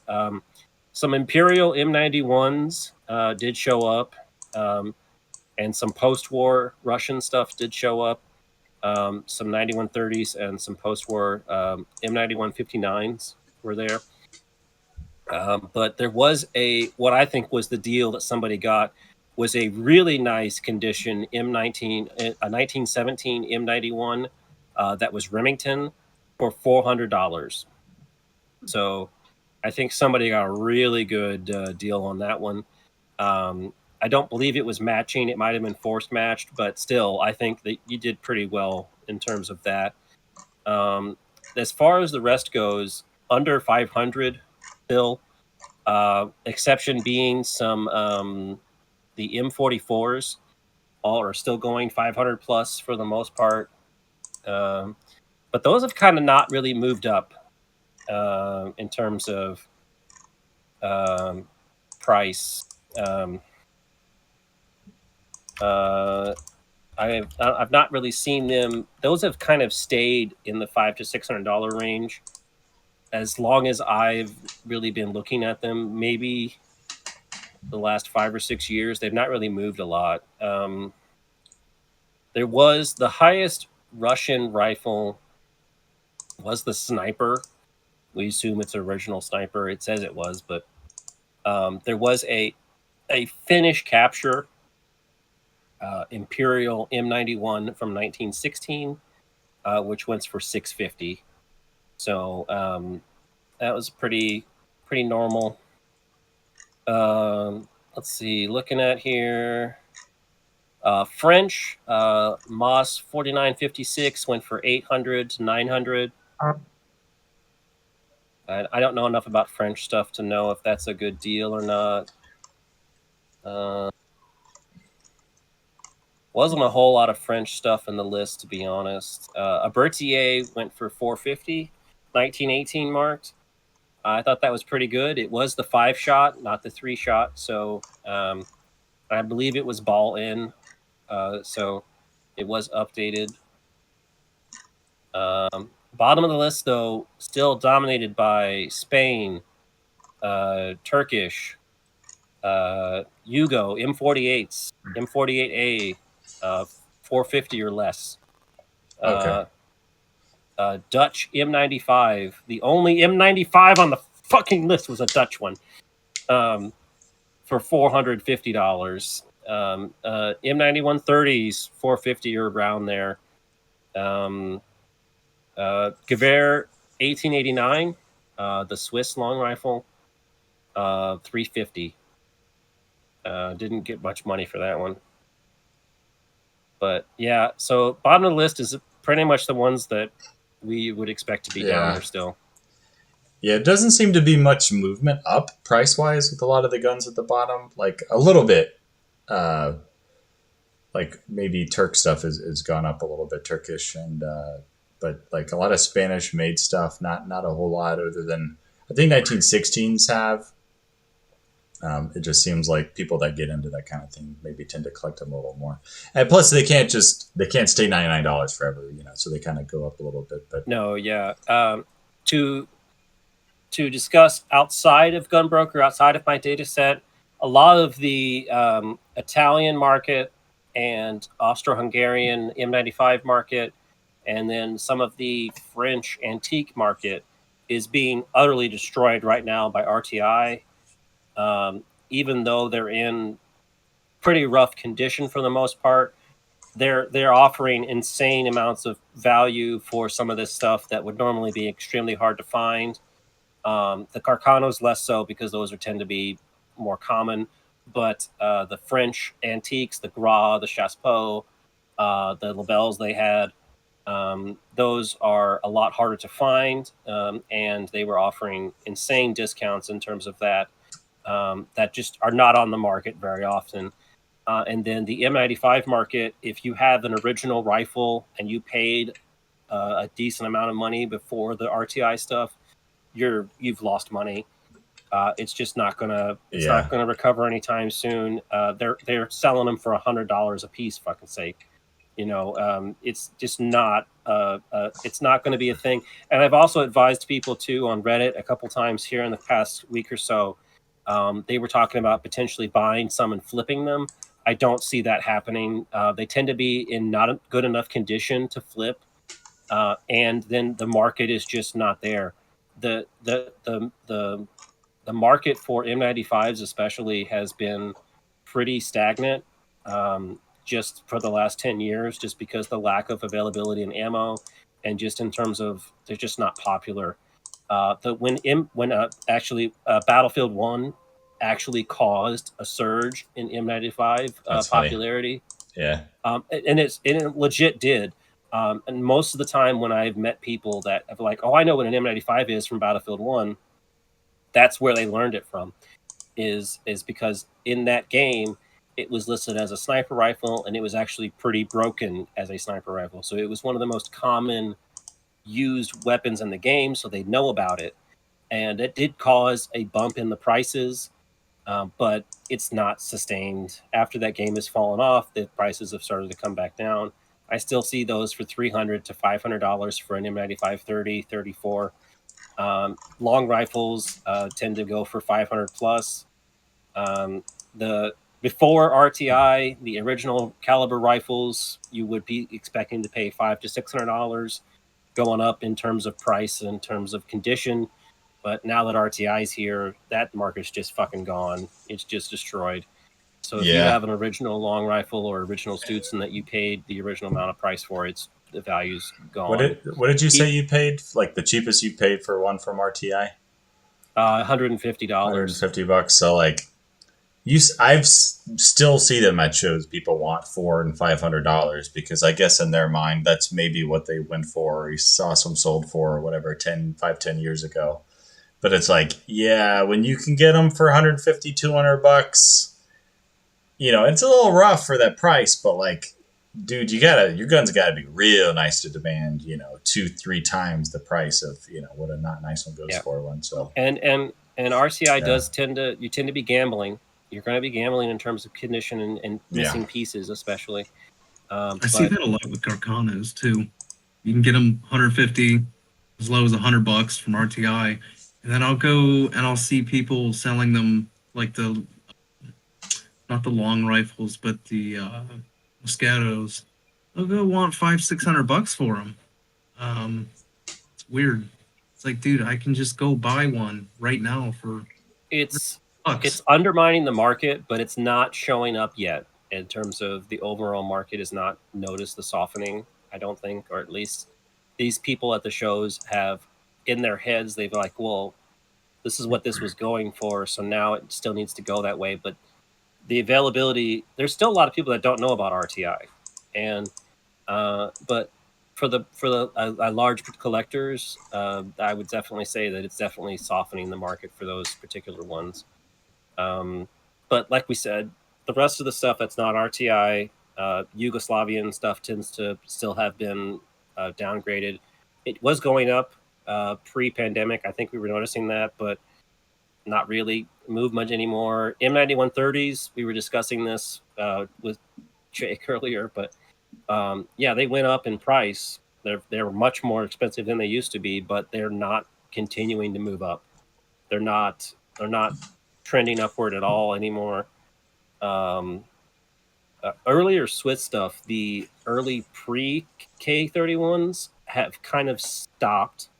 They seem to have plateaued in the $500 to $600 range or less.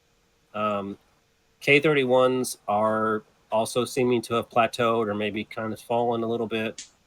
I think the fervor that hit for K31s was maybe like 2019, 2018, where they just suddenly just exploded in value. But I think that's starting to soften. I don't know if that's because they just keep coming in. You still see Edelweiss, you still see Simpson, but they're still selling them too for the $600-$700 range. But they're not really going up beyond that range for that much. So they're kind of stuck in that range. As long as they keep bringing them over, it'll probably help. But I think somebody said they're getting more expensive in Switzerland now, and probably in part because we're bringing them. Everyone's all these different companies are just exporting all these Swiss guns. The gentleman we had on from Switzerland has mentioned to us that he hates the American importers because they're stealing all the Swiss guns. I mean, they're a small country. They didn't, they only made relatively small amount of these things that we're bringing in. And so who was it? Was it Samuel that said that most of the stuff though was like the rougher rifles that are being. It definitely seems exported. Like it's getting to be the lower end of the barrel in terms of quality. I know that we talked about this before, but one of the importers brought in ones without magazines, right? Yeah. They were really cheap. They were like $400 or something like that for K31s without no mags. magazines. So that's super weird. When they brought because- those in, the magazines disappeared. Like the handful that were like out there. Yeah. Yeah. So anybody that doesn't know, it's really weird for a K31 to be not matching. So that's an oddity in the Milsurp community, because it's usually much more rare for it to be matching than non-matching, and it's the opposite for K31s. It's much more weird for it to be non-matching than matching. Yeah. So for them to have a big group come in without matching magazines, that is a signal that there's some bottom of the barrel shit coming in. I think that's starting to change. I think more and more of them that are being imported are either without mags or mismatched when they're being imported. So. Yeah, I think you're starting to get to definitely a bottom of the barrel, or they're trying to keep it at the same price point and therefore having to get lower quality. Oh, yeah, yeah, that could be what's happening. Yeah. Because what will happen is, especially with the importers, is they'll start fighting with each other and start trying to, because there's only a limited number of exporters in Switzerland. So they'll start competing with each other for prices. But if they do that, then they'll price themselves out of the market. So they're trying to, I think, either got a couple of options. We're running out of parts, we're running out of guns, or they're trying to keep the same price point roughly, but therefore having to dip the quality down. So who knows? But that's Europe. I want to move on to Middle East and Africa. I do have some. Oh,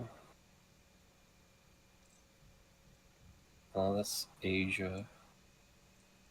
I'm gonna go ahead and say it. For the Middle East, the Turks have to have the best value rifles out there. Oh, obviously, yes. From the group that you and I are in, Aaron, Sam on there, he collects Turkish stuff, and it's interesting. Like I don't understand it. I don't quite super collect Turkish stuff, and it doesn't make sense to me why I don't. Because a lot of it, I like conversion guns. Like I like guns that have been like updated and converted and stuff like that. I think it's really cool when militaries do that, and I tend to collect that. That's like all that Turkish guns are for the most part, is like converted and updated older guns. But that's almost like because they just kept it all. Yeah, like they're 1893s that they updated and stuff like that. So I don't know. They're just not. They're just not a big thing to collect for most people. But for Sam, he happens to like them, and so it's cool. If you can make yourself like something and collect something, I think Turkish Mausers might be a really good one. But I mean, plus they're the Turkish stuff was at the bottom of the barrel in terms of price. They are. So there was 129 long rifles that I found in my listings and my data. Their places are 121, 124, 126, and 129. So the bottom of the price. The bottomest price was a $225 M1938 1940 year Turkish Mauser. So it was not in horrible condition. It was not like an RTI special, but it just does not command the value. The most expensive was a similar condition 1942 manufacturer M1938 for $400. So $400 or less still gets you a pretty good condition Turkish Mauser. That's going to be an 8mm Mauser. Once again, if you find a 7.65 Turkish Mauser, that's going to skyrocket the price. Oh yeah. The Ottoman stuff is crazy expensive. Yeah. If you find specific things from Turkish or Ottoman Mausers, skyrocket the price. It's a totally separate market. But for some reason, the Turkish stuff is just still depressed in terms of value.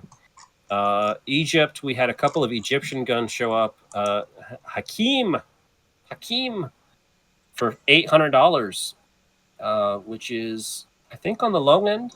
Yeah, Yeah, they can run. They could be kind of rough or whatever. So just depending on what it's, how rough it is Yeah, and stuff, they can be. RTI is also undermining the Hakeem market slightly. They had quite a few of the low grade ones come out. They were pretty rough. Some of the ones that I saw, one of the ones that I think might have been my favorite thing I've ever seen was they had cut the stock down to the fore end, and instead of it being, because they couldn't put a band on it, it was one of those adjustable metal strapped bands with a screw in it, Mhm. So that was what was holding the stock together.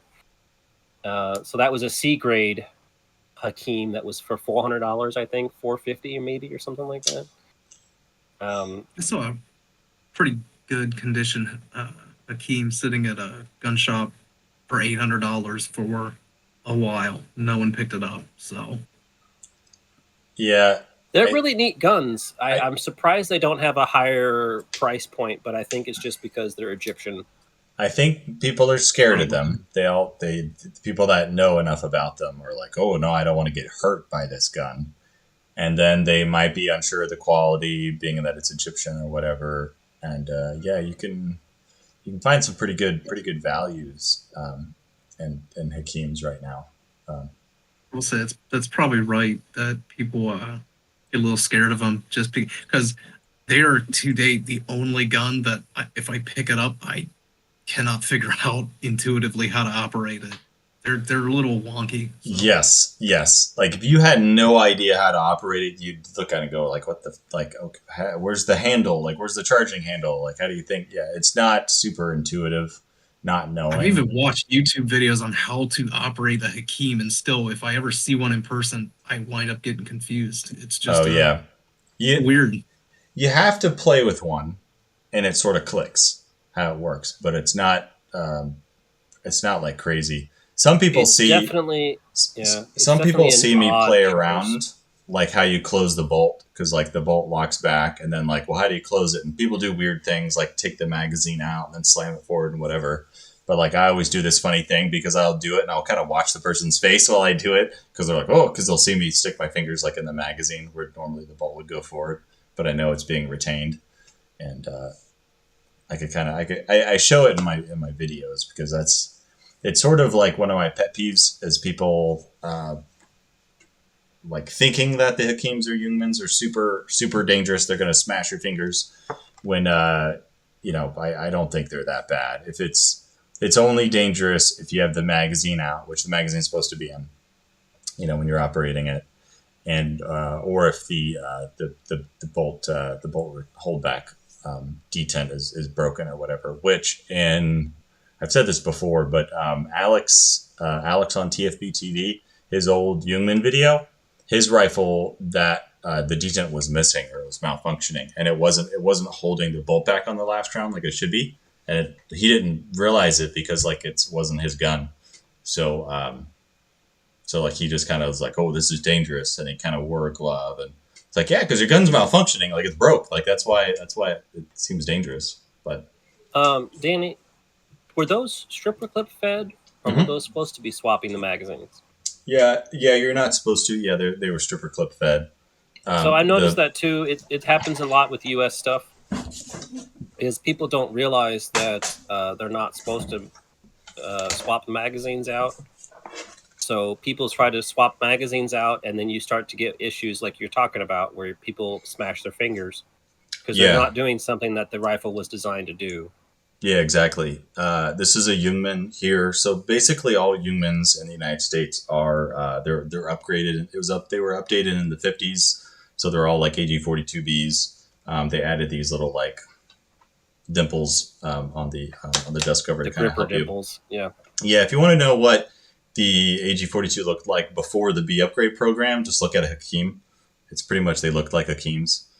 So they didn't have this bolted on thing. But part of the upgrade program was this little top piece here on the front part of well, it's on the top because I'm holding it this way, but it's on the front piece of the magazine, and that's just to help retain the magazines to make them less easy to remove from the guns because again these are supposed to stay in the gun. So part of the B upgrade program was actually to make it make it even harder to stick the magazine out of the gun. But yeah, it's a fixed 10-round magazine, and again, I'll say that this is, a lot of people think that like the Jungmann was supposed to replace. A lot of people will falsely say that the Jungmann was supposed to replace all bolt actions in the Swedish military, but it wasn't. This was supposed to just augment the firepower. Just one of these was supposed to be given out like per squad, and it was just supposed to raise the firepower of the whole squad. But yeah, that's pretty much it. You just look for a couple little basic things with your guns, and this is a thing I like to sort of do for people. If you want to know about your bolt staying back or whatever, we'll get into it. We'll do this in another episode. This is the wrong episode to get into this. I'm digressing. All right. The other Egyptian thing that showed up was an FN-49. These are the most common FN-49s that show up in the United States. They also tend to be the cheapest. It was about $1,000 on that one. That seems to be what they go for anymore. There was a couple of at the show when we were there with Danny, and they were around that same price range. An odd thing that showed up on Gunbroker in my data set was a Persian Mauser, model 9829. That went for about $1,000. I do not know prices on those. Those are now out of my. I think that's about right. Expertise. Roughly, okay. I did not see anything wrong with it, but that's out of my knowledge base. So as we've discussed, it seems like Middle Eastern stuff tends to be undervalued or priced low in terms of that. The thing you're going to run into is a lot of it is rough. It's going to be you're going to struggle to find good condition, I would say. You're going to find mostly rough to fair condition stuff. Doesn't mean it's bad, but you're going to struggle to find good to excellent condition just because, I don't know if you guys know this, but there's been a lot of conflict in the Middle East in the last 70, 80 years. So what? Shit got used. If you ever wanted a rifle that you're going to be pretty sure shot somebody, I would get a Middle Eastern one. Yeah, that's the thing too. I've heard people they justify the high prices of certain European rifles as, well, this was used in a war. It's like, well, that doesn't always work for certain guns, because you can get a Turkish gun, and I guarantee you that's probably been shot in anger, or some of these Middle Eastern guns, but sure. All right, we'll move into Asia here. Just a second. So obviously, the big country in Asia is going to be Siam, with the Siamese Mausers. Come on, guys. What? No? All right, fine. It's Japanese. All right, it's fucking all Japanese. Fucking Type 99s, Type 38s, and all this other bullshit. All right, so these are all over the fucking place. I cannot make heads or tails of this fucking market. Yeah, no, dude. It's going to be way too hard just to broad strokes this, because that's like... If you are a Japanese collector, I salute you, because I don't understand this shit at all. We are all over the fucking place in terms of price. I found Type 99s with the full mum for about $1,000. There's about 3 or 4 of those in that range. And then all the way at the fucking bottom of that list, there's a full mum Type 99 for $450. I don't fucking understand this. They looked very similar in terms of condition. I don't know if there was a particular maker or series or something like that matching what. I didn't do all of that information. These are very particular in terms of, like, you got to know the maker, the series, if it has all of the right stuff for that series. Like, if it's got I don't know all this, but at certain points, features started to disappear. So you had your anti-aircraft sights started to disappear. You had certain things are starting to be different later on down the road. So I don't know all of its particulars, but if it's matching and correct and the mum, that tends to be premium value. But you have to know what you're looking for that to be premium value. Otherwise, it's just a 99.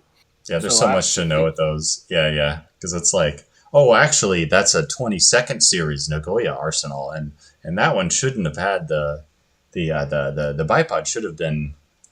It's like, yeah, no, it gets too into the nitty gritty, and then there's different features that could have been omitted or whatever. This is for sure the greatest range of the same model gun that I had in value prices here. You had between $1,000 and $400. That's the same model. So if you don't know, you really need to research if you're trying to get specific things, or you're trying to become a Japanese collector, you really need to get some kind of literature or some heavy knowledge on what specific you're going to be looking for, because these are all over the place in terms of value. Yeah. The same with the Type 38s. Less common on the gunbroker listings, but about $900 down to $500. So, and that's with mum and without mum. They're all in that range. Defaced mums still went for $800. I don't know if it was a particular maker or something or other that is bringing the value up. I do not know. There was only one last ditch that I did find that was completely last ditch. We're talking wood butt plate, sling holes, like holes in the stock for the rope. Oh, you see, now that's a sought after feature. Yeah, but that one was $700. So I don't know if that's a good price. Yeah, it probably is. The rope hole is something that the guys look for, because that's a super last ditch sort of thing. Yeah, so this one was rough. So if you have a Type 99 last ditch, what you do is you drill a hole in the stock, and that'll double your money. Make sure you just bore it out with a fucking spoon. Yeah, just a random drill. Yeah. All right. Now, we did have some other Asian countries show up in this list on the rifles. We had some Chinese stuff show up. A Chinese SKS, which that's a whole thing like you could get into right there. $750 for a Chinese SKS.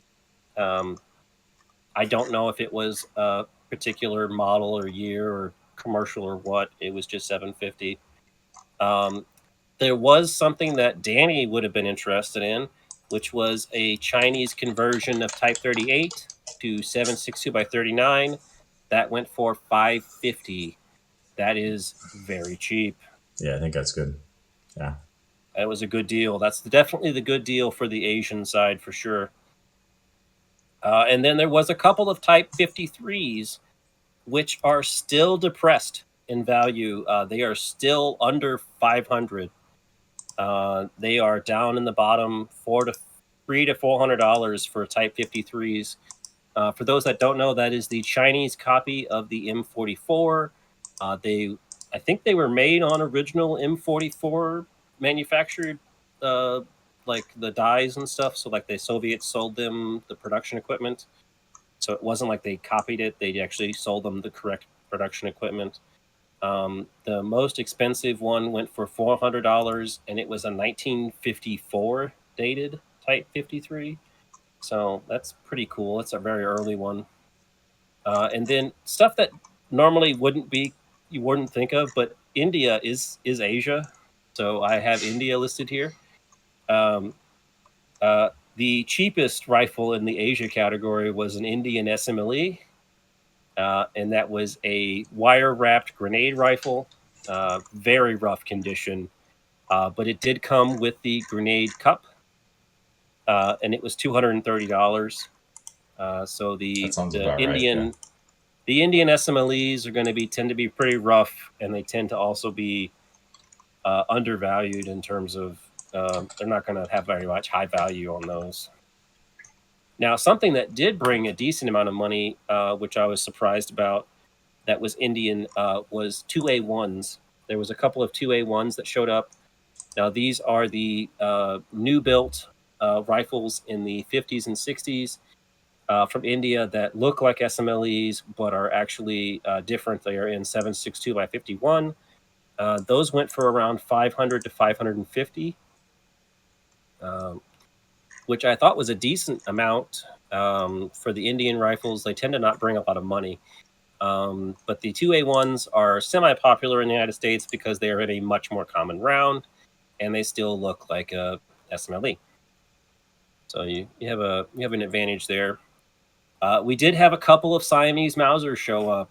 Of course. For the exact same price, $400. Yeah. Totally different bids, totally different sellers. Did they have bids, mums? No, they didn't have mums. They have Darn. chocums. I can't ever pronounce the stupid thing. Yeah, see, that's why they didn't go for much. They didn't have the mums. No, you're right. I did originally start this without listing the mums. And then I was like, oh, fuck, I can't do that. So I have to go back and find out whether or not it has mums or not. Because I thought that would dictate prices. It fucking doesn't. It's all over the place. Who knows? Yeah, that's kind of weird. Because, like, in person, that's the first thing everybody looks at. When you see an airsocket, you know why it is? You flip it over to look for the mum. That's, like, the first thing you do. It's the easiest thing to figure out first. Yeah, I guess so. Yeah, that's obvious, your easiest value indicator is going to be the mum. It's like you look at the price, you look at the mum, look for a mum, and then look at the price. That's what and then you look at the manufacturer, then you look at the series, and you look at the features, and then you do all the other stuff. The mum is the easiest value indicator, and that's what it is. I thought that would dictate higher prices. Now, the top 5 Type 99s had full mums. So, yes, it did seem to indicate a value added, but like I said, the lowest Type 99 had no mum for 420, and the next one up had a full mum for 450. So it's not as much of a price value indicator as you would expect it to be, but it is a thing. It could be, yeah. And here's the thing. Yeah, go ahead. My buddy that just joined our Discord on gun boards, I guess their Japanese section is pretty intense, but people are they starting to fake mums now?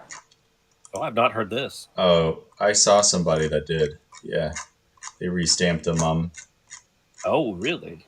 Add that to another country of faked and fraudulent stuff. People might be starting to do that to add a couple $100 to your gun. And yeah. Probably people aren't suspecting that as much as the German or other stuff. Yeah, that's just true. An interesting side note from my buddy. That would be hard to do, I would think, because the defaced ones were particularly hard removed. So you're going to have like a defaced section beside the mum. Well, so yeah. I mean, my first Type 99 hasn't partially defaced. So, I mean, it's partially grand, which my wife and I, we kind of are interested in that story of like what happened with that gun versus the guns that were completely ground. Obviously, they had tons of time to do that versus the ones that was like last minute. Obviously, let's literally take a Dremel tool of some sort back then. Right. I mean, a very old Dremel tool. They kind of partially grounded. And then I have a Type 38 with a full mum, but I'm not exactly sure how to fake that stuff. Yeah. But apparently, people are doing that. I think the collectors refer to it as like a overstamped But there's different like shades of defaced mums, but there is the Right. completely like ground off, huge sort of grounding marks and everything like that. I think that was more of like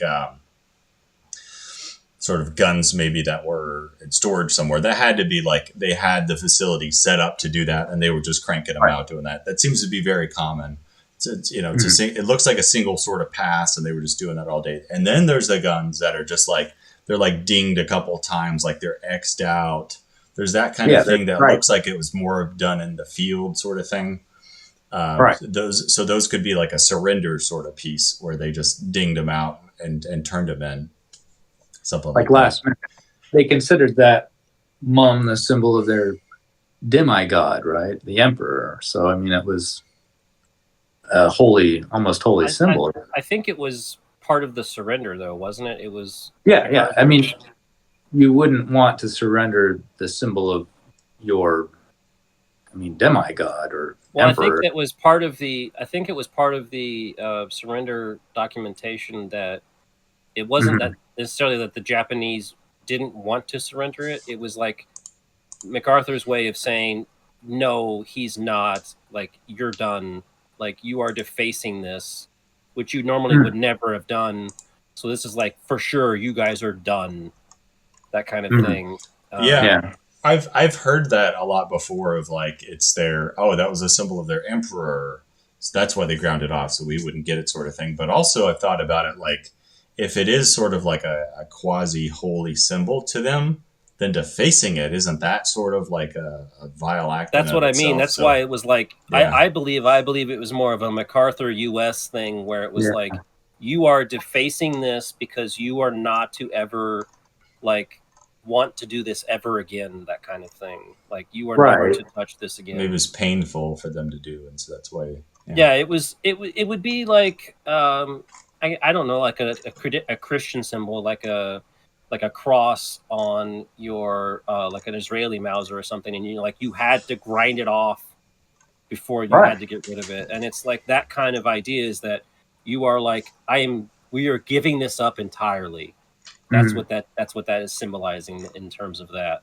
I had heard that too about the surrender. Yeah, that was kind of I forgot where I heard that though. Part of the official surrendering that they did, but the fact that there's very well done groundings and then partial, it is interesting to me, and I don't know the whole history of the differences of that, but So, well, I did not get into the highest sold Japanese rifle, and that was a Paratrooper Type 2. That went for $2,600. And that did have no mum. Now, I would not say it was no mum. Actually, it was defaced. This was a defacing of the mum down the center. So essentially, like somebody had, like you said, Danny, a machine set up for dremeling, and they just rubbed it down the middle, and it was like all the way down the top of the receiver bridge, and then they put it off to the side. And that went for $2,600. Now, I thought that was expensive for no mum, but I guess the guys in the Discord have been following those, and that tends to be about the price actually nowadays. So that's a very high-end Japanese collector rifle, is the Paratroopers. So that's some interesting news on that one. Moving over to the handguns, it's all Japanese all day. Almost exclusively Type 14s, the large ones.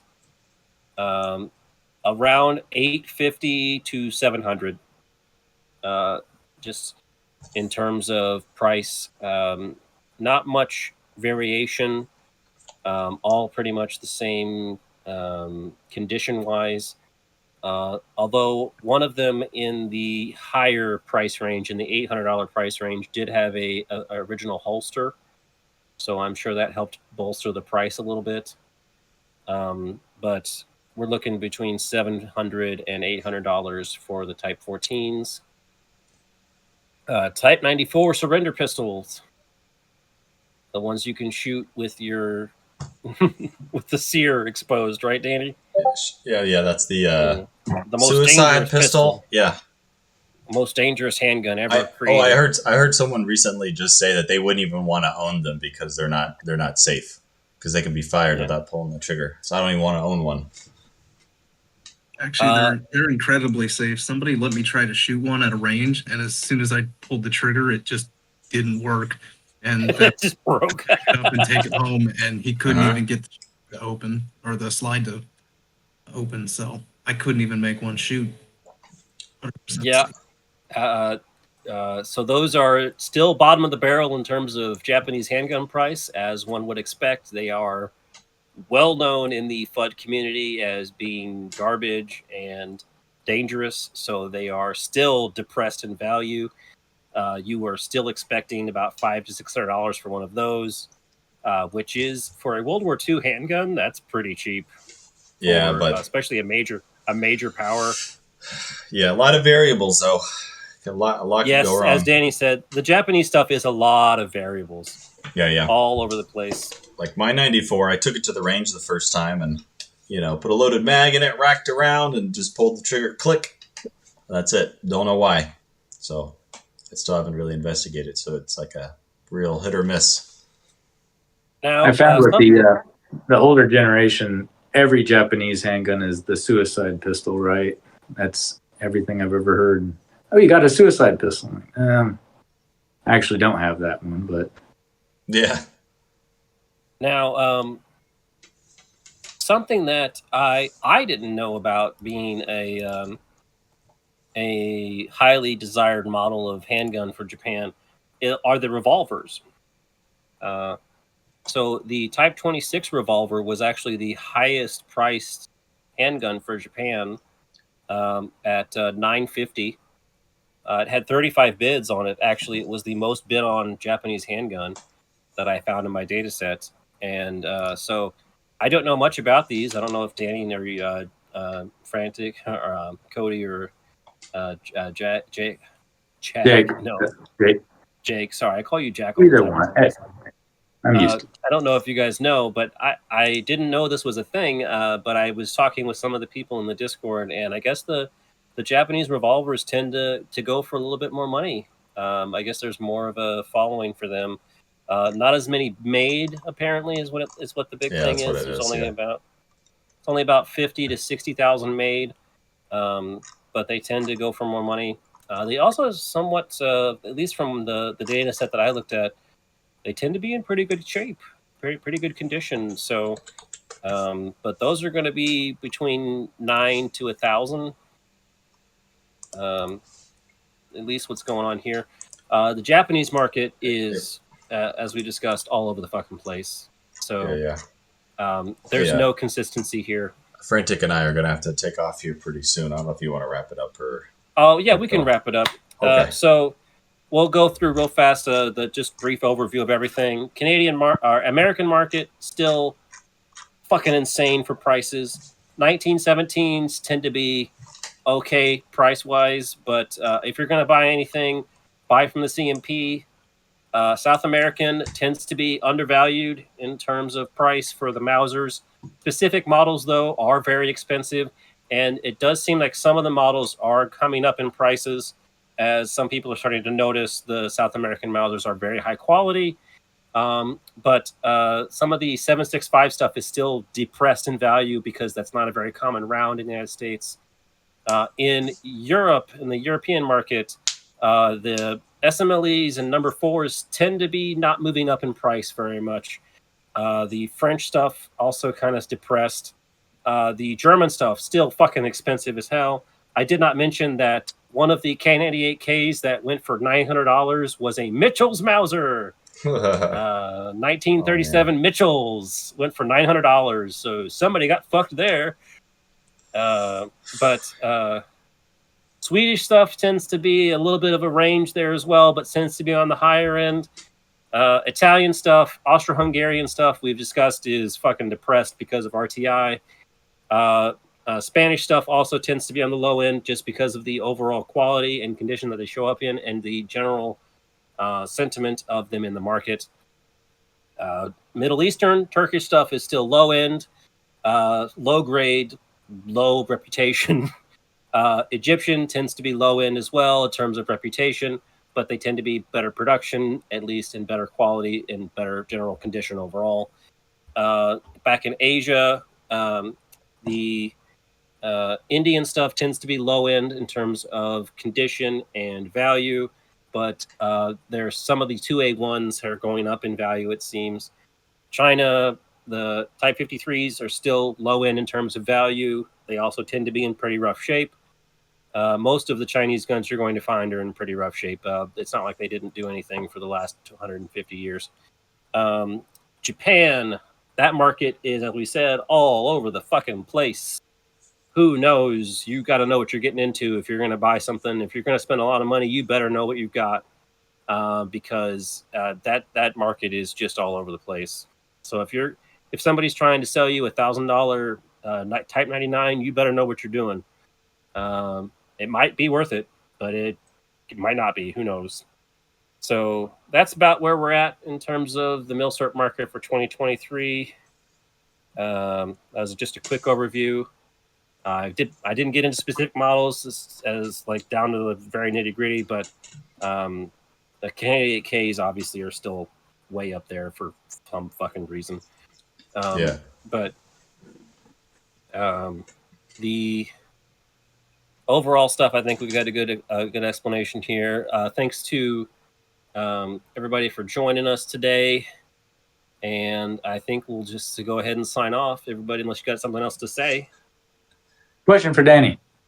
On the 96 Swedish Mausers, threaded versus unthreaded muzzles, how does that affect the value? Threaded kind of kills it. Right. Yeah, it probably knocks off like at least $100, something like that. It might explain why there was some of the Swedish guns at the bottom of the list. I did not specify that in my notice, but there was Swedish rifles at the bottom of the value list. Yeah. I was going to ask about that because mine's threaded. It was a good deal at a gun show, but I mean, I just happened to pick it up. They're more common to be threaded, right, Danny? It seemed for 96s, it seems to be like half and half, something like that. Just from anecdotally from what I've seen, most M38s are threaded, so it's harder to find a non-threaded M38. So yeah, it does hurt the value a little bit. A lot of people tend to not know what the threading is and assume it's above it sort of thing. But it dings the value a little bit for sure. Yeah, but it's part of the B upgrade program. So right, okay, yeah, cool. Cody, you got anything else? I have got nothing else. No, I think it was good. All right, everybody.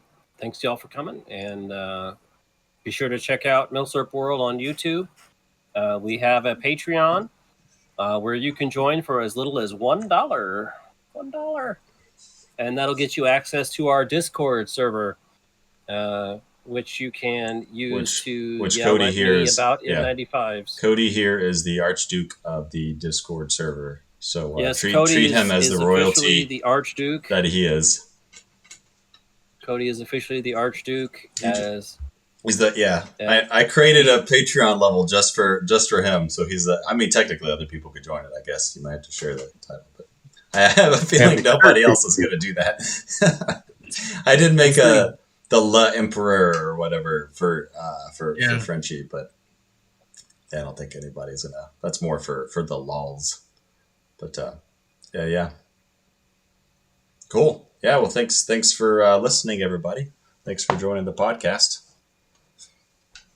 Yeah, I think we're going to have another one here probably pretty soon to discuss with some FFLs and how that market's going. Yeah. They're what it's like on that end. I kind of have a feeling to be a Milsurp FFL. I kind of have a feeling that's going to just turn into what it's like to be an FFL and then an ATF bitch session, which might be fun on its own, right? So we'll see. Thank you all, and talk to you guys later. Okay, bye.